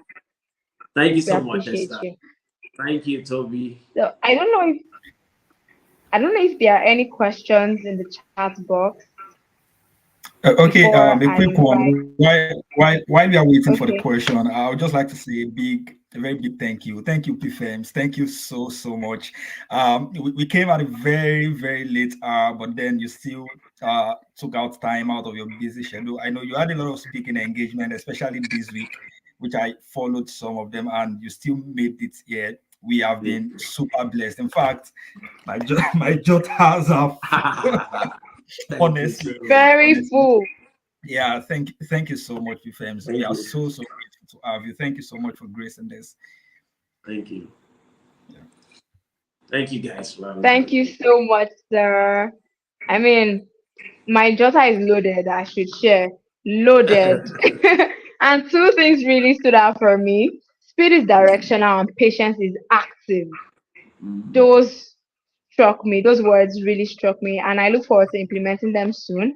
And I'm sure that many other persons on this call have several things that stood out for them, and we look forward to implementing them very soon enough. Yes, Priscilla, this is wisdom overload. You should head on to his page, follow him as Femi Tiamiyu, follow Leaders Quarters, try as much as possible to sign up for his programs because you are sure in for a life-changing opportunity. And I think at this point, while we wait for more questions, at this point, I would like to place the team that organized this in the spotlight. Thank you so much, Side Class, for Thank this you. wonderful opportunity to learn from highly sought after professionals across several industries. Thank you so much for this opportunity. We do not take it for granted. So, in the chat box, please drop your questions if you have any. It is expensive to have Femi Tiami you here with us, and you are not asking a question. It does not come every time. So please ask your questions now. Ask your questions now, please. Thank you, Esther. I think I have a question which I believe is in the mind of many, and All I right, would like sir. to ask on their behalf. Right, a lot of times we want something but we don't know what we want. So let me help some people now. PFAMs, there are some category of people that they come to you and they tell you that I have many things I'm doing. I'm good at this, I'm good at that. I don't know which one to do, where exactly is the starting point? How can I streamline? Is it a must that I streamline? Is it a must that I do just one thing? Or how can I, some people ask another question of how can I combine everything, right? I'm good in maybe singing. I'm a nurse. I'm a this. I'm a that, and like four different maybe some just different capacities and capabilities. And they ask the question of which Yeah. one should I pick? How can I So combine it? thank you for that Bring question. a I get. I clarity into that. Yeah. Yeah. Okay. All right. So I get that question from time to time. So know this. So the fact is, you can be good at many things, but you see, one thing will surely announce your greatness. It's not the many things. It's one thing. So I'll give you a hack for those guys. So you can be good at many things. Let me say that again. But one thing will announce your greatness. Now, find that one thing first. I'm not saying stop doing all those other things. Find that one thing that you will announce your greatness.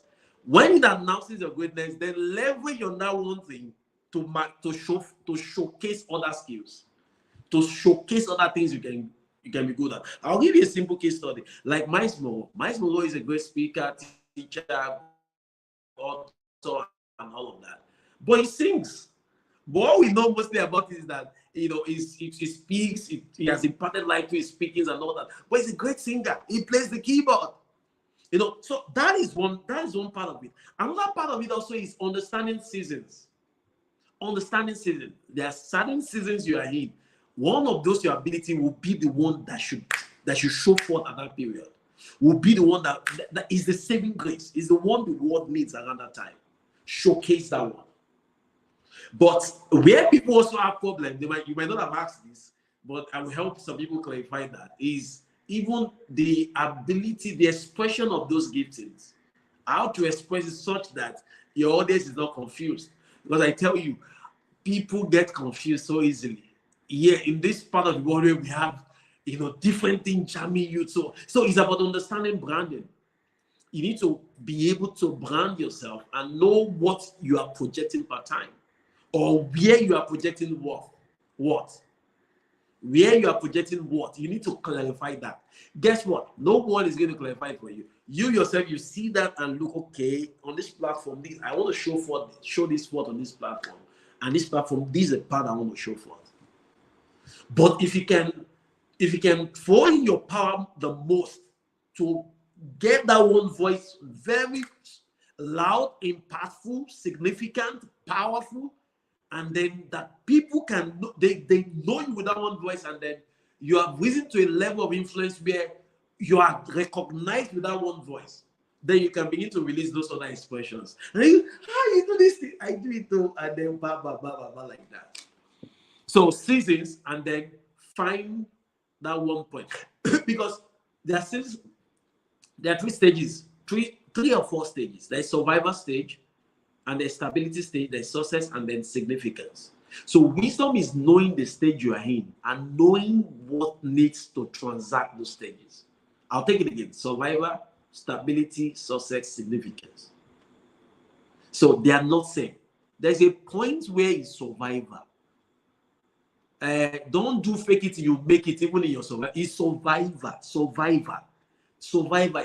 A roof over your head, a decent cloth to wear, and something to eat in your tummy. Survivor phase. You will still come to a point where you are wearing brands, wearing designers. So understanding the phase and being able to manage or run the wisdom to showcase what to showcase in those phases.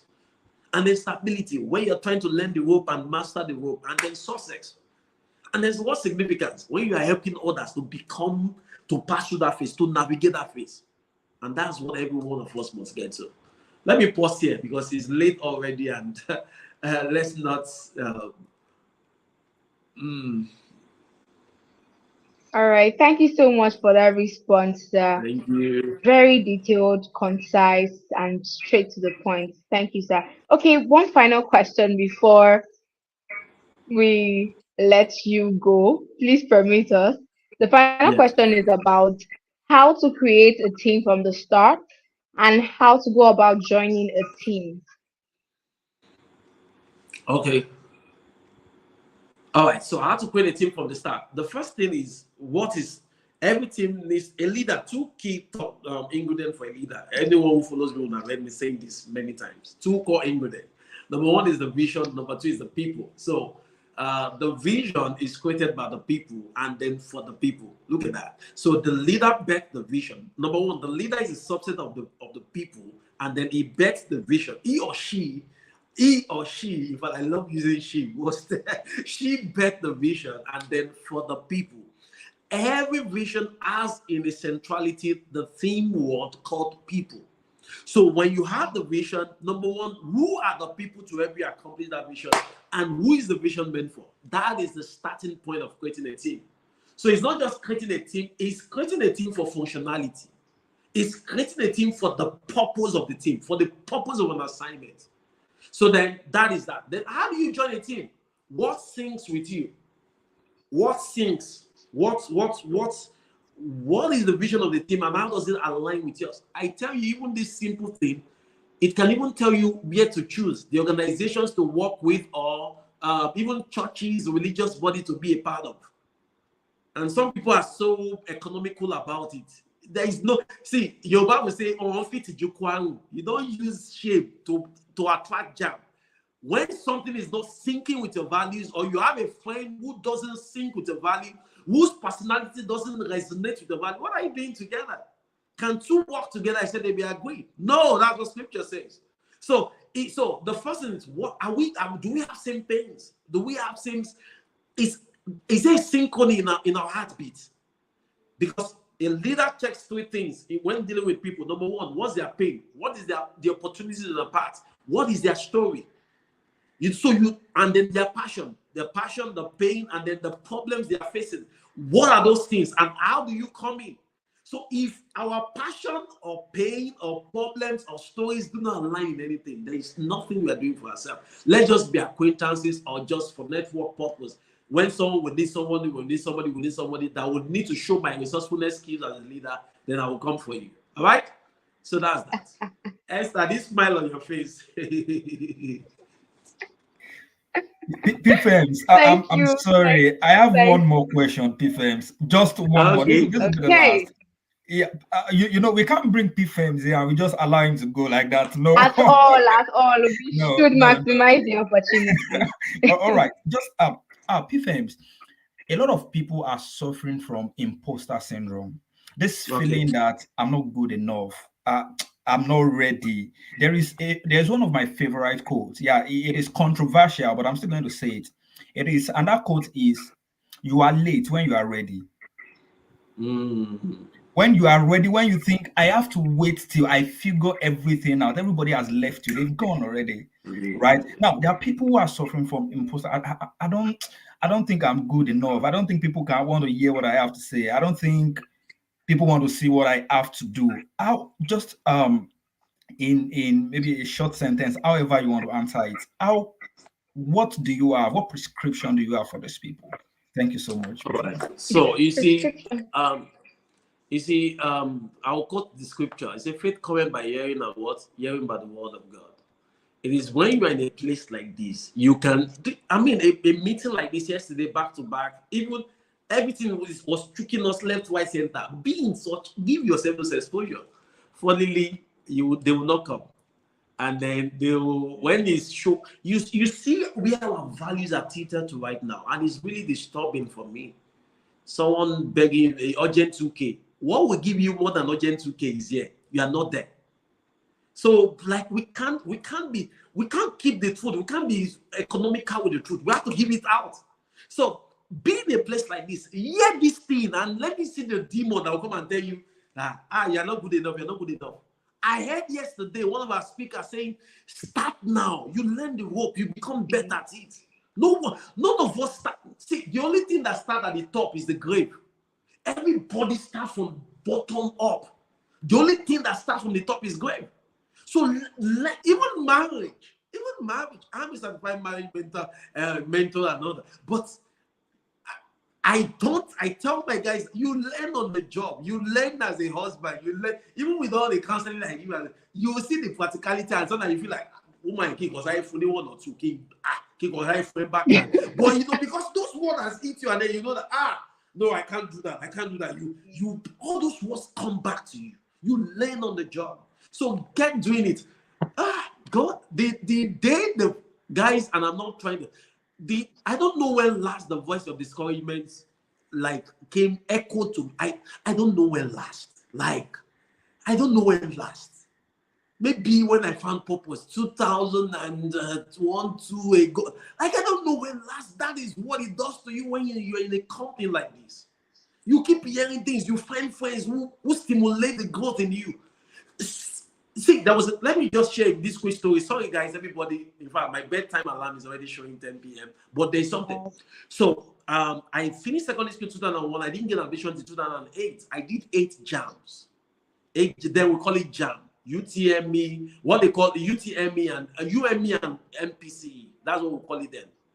But you guys call it UTME now, just one exam and all that. So I did 8 jam. Now, someone say 8 jam and you didn't get admission. Now, 5 of those jam me. That's what we used to say, jam me. They canceled all the result of it.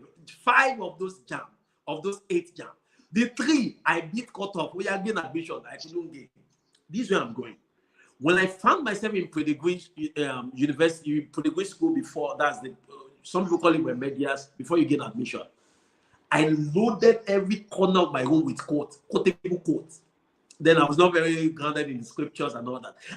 Because I had multiplied now 6-7 years. So I needed to tell myself, and I'm starting a course that I'm a science student. Engineering, I'm to enter in for electrical engineering. So in my head, like I've been doing things about sociology, things in the society because I work in the media house, it's societal issues, no power. So I told myself that, Femi, like stay back here. So everywhere I turn to ask, anywhere I'm reading, there's a quote there. When I'm sleeping, when I raise my head, there's a quote there. The word are just eating me left as I'm entering my room, there's a quote. Every word just keep eating me. The voice of positivity and possibility became louder in my life than any other voice, and ever since then. So it is the things that you consume, eat them. It's the same way people are talking about marriage.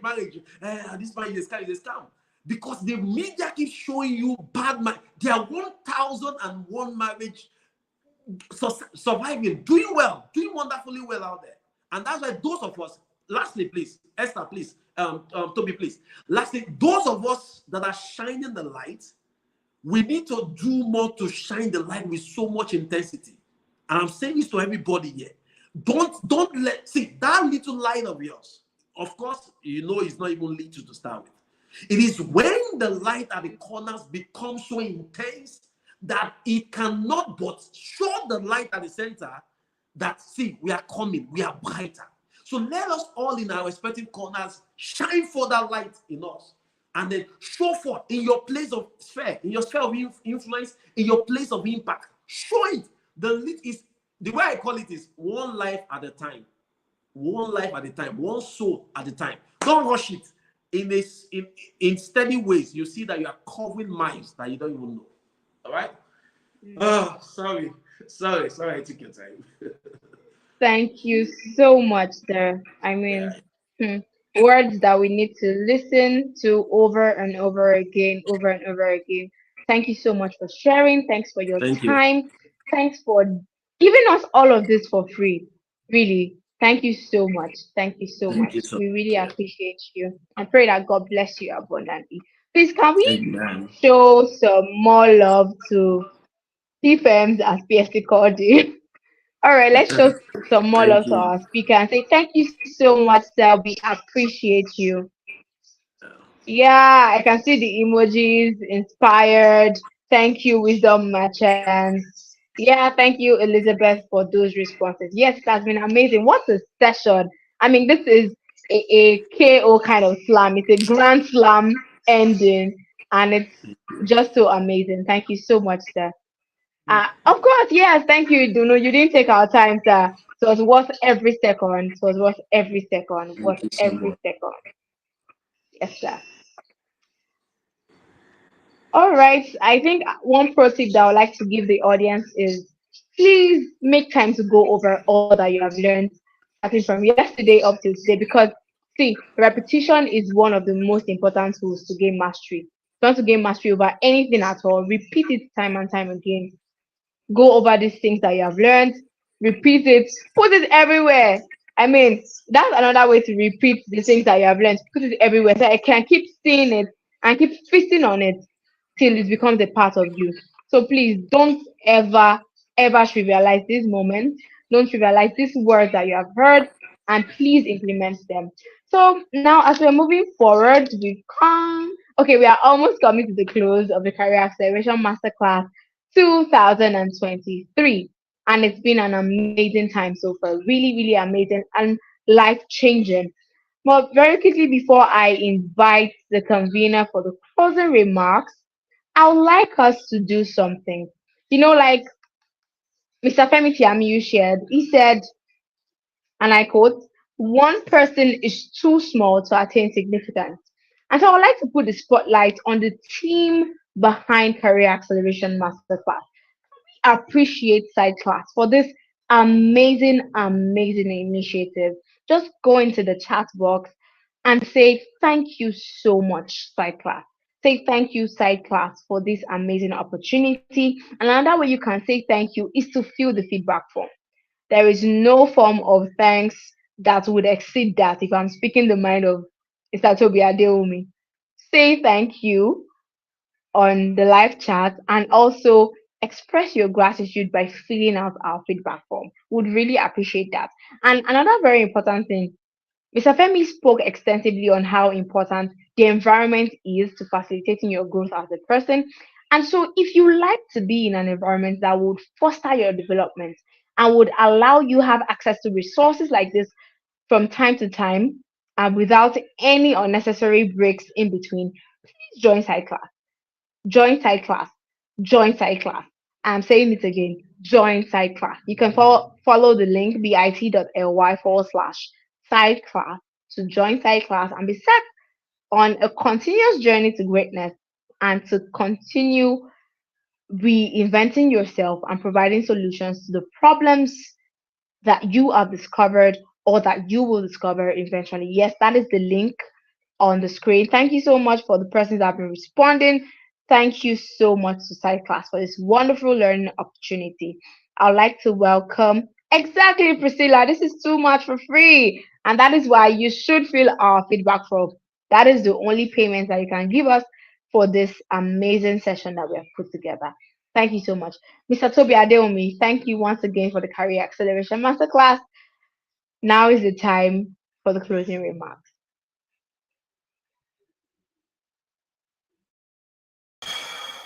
Okay.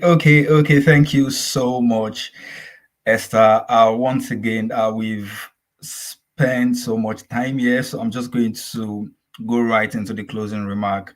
I really want to appreciate everyone. I mean, everyone, right from yesterday, from the speakers from yesterday, Temitope Olukunle, Kumi Sarah, myself, and to the speakers we've had today, Peter Alabi, Sheonola Gunjulano, and the biggest of the biggest, PFEMS. Thank you so much, Mr. Femi Tiamiyu, for, it's been an awesome time. I must tell you, it's been very, very, very awesome time. Someone doesn't want us to go. People don't want us to finish Career Acceleration Masterclass. Oh, sorry for that distraction. Let's continue again tomorrow, of course. Okay. Once again, thank you so much to all of our speakers. Thank you for baptizing us with wisdom, insights, for helping us to see and helping us to shine light on that path, on how to move from point A to B, whatever that point is for any of us, whatever that point is for anyone on this call. I really want to appreciate you and to the participants. I'm going to say this last thing as we close. We've been here for 6 hours cumulatively from yesterday up until now. The best thing this masterclass, this online event must have done to you is that it has brought you into the awareness of some certain things.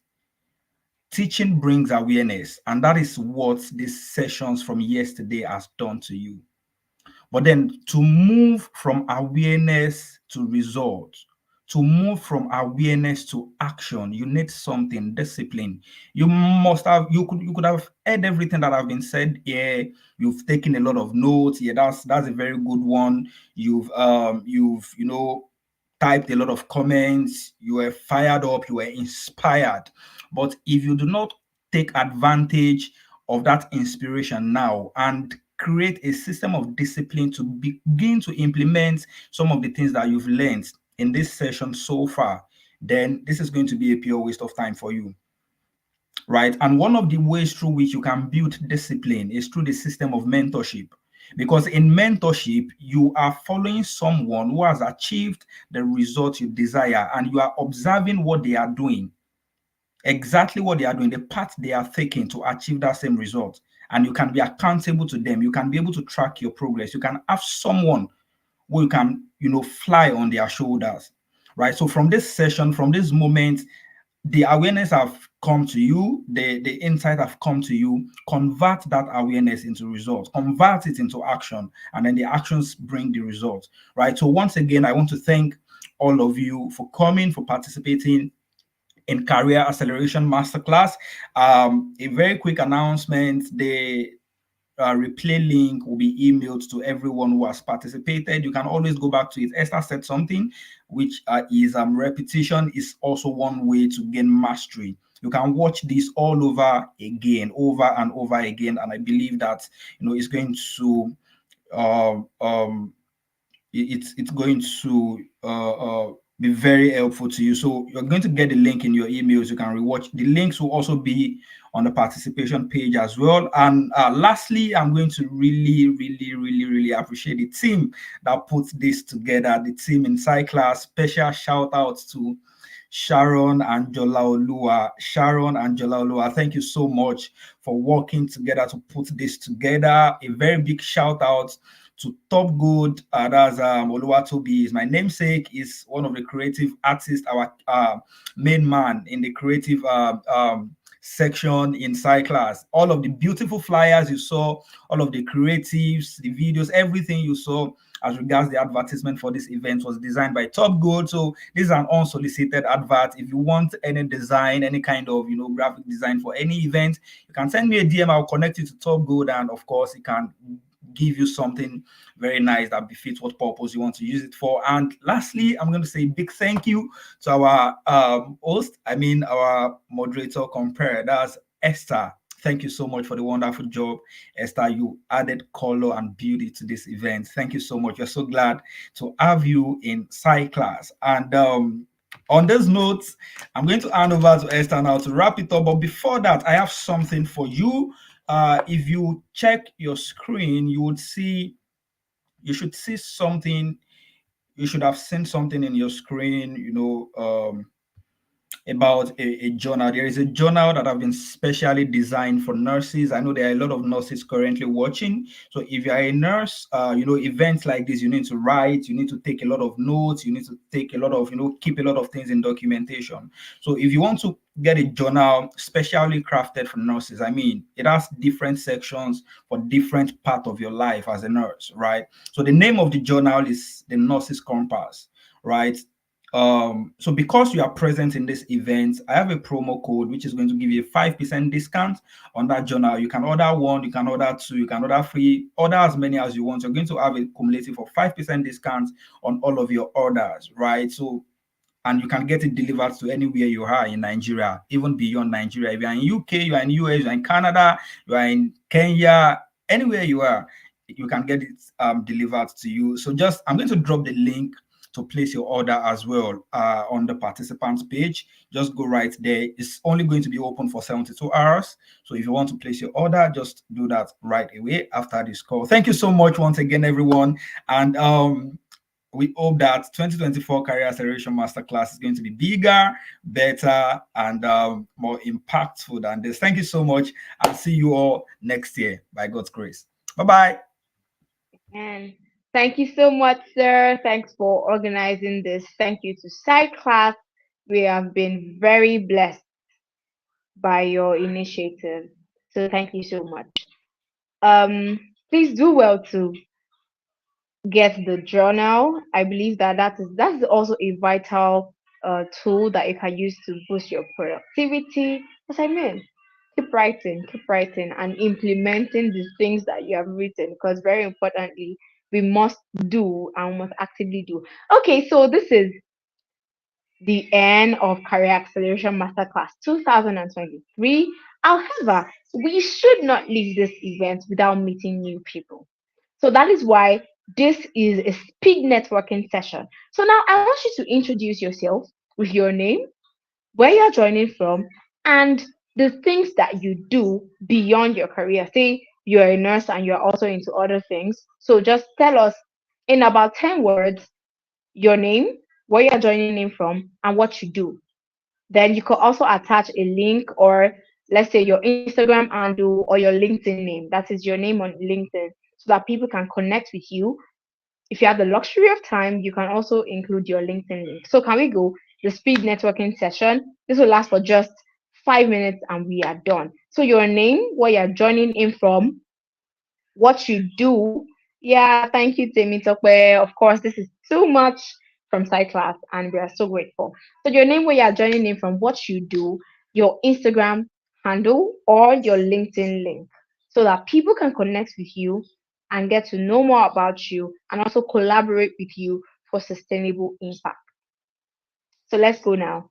All right, I think I can also go first. My name is Esther Additional. My name is Esther Additional, like I rightfully said. And beyond being a professional nurse, I host events professionally, and I also am very interested in promoting quality education, education beyond reading and writing, education that will inform the minds of people and place them on a pedestal to also create change in their communities. And you can follow me on Instagram at the Esther Ade, or connect with me on LinkedIn at Esther Additional. By the time you search for Esther Additional, my face pop up. So yes, I look forward to meeting amazing persons on this call. I think I look forward to meeting Temitokwe. I look forward to meeting David Ganiyu. Please let me know how I can connect with you. I look forward to meeting Ijoma Eze and Sunday Elizabeth. I think these are the names that I've seen time and time again during the course of the event. So I cannot see our responses yet, but I think I might have to pin that on the network. Probably there's a network problem somewhere.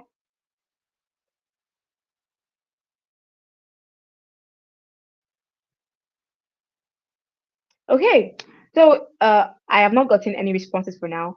Please try to do that on the group. It's very important that you meet people. People are very important. People are the central point of every vision, and you need people to carry out your plans. You need people to build something sustainable together. One man cannot make the world move, but many persons can do that. And this is the end of Career Acceleration Masterclass 2023. Go and change your world through these tools that have been shared and the truth that you have learned from these sessions. Thank you so much. Once again, change your world. The world is your stage. Thank you.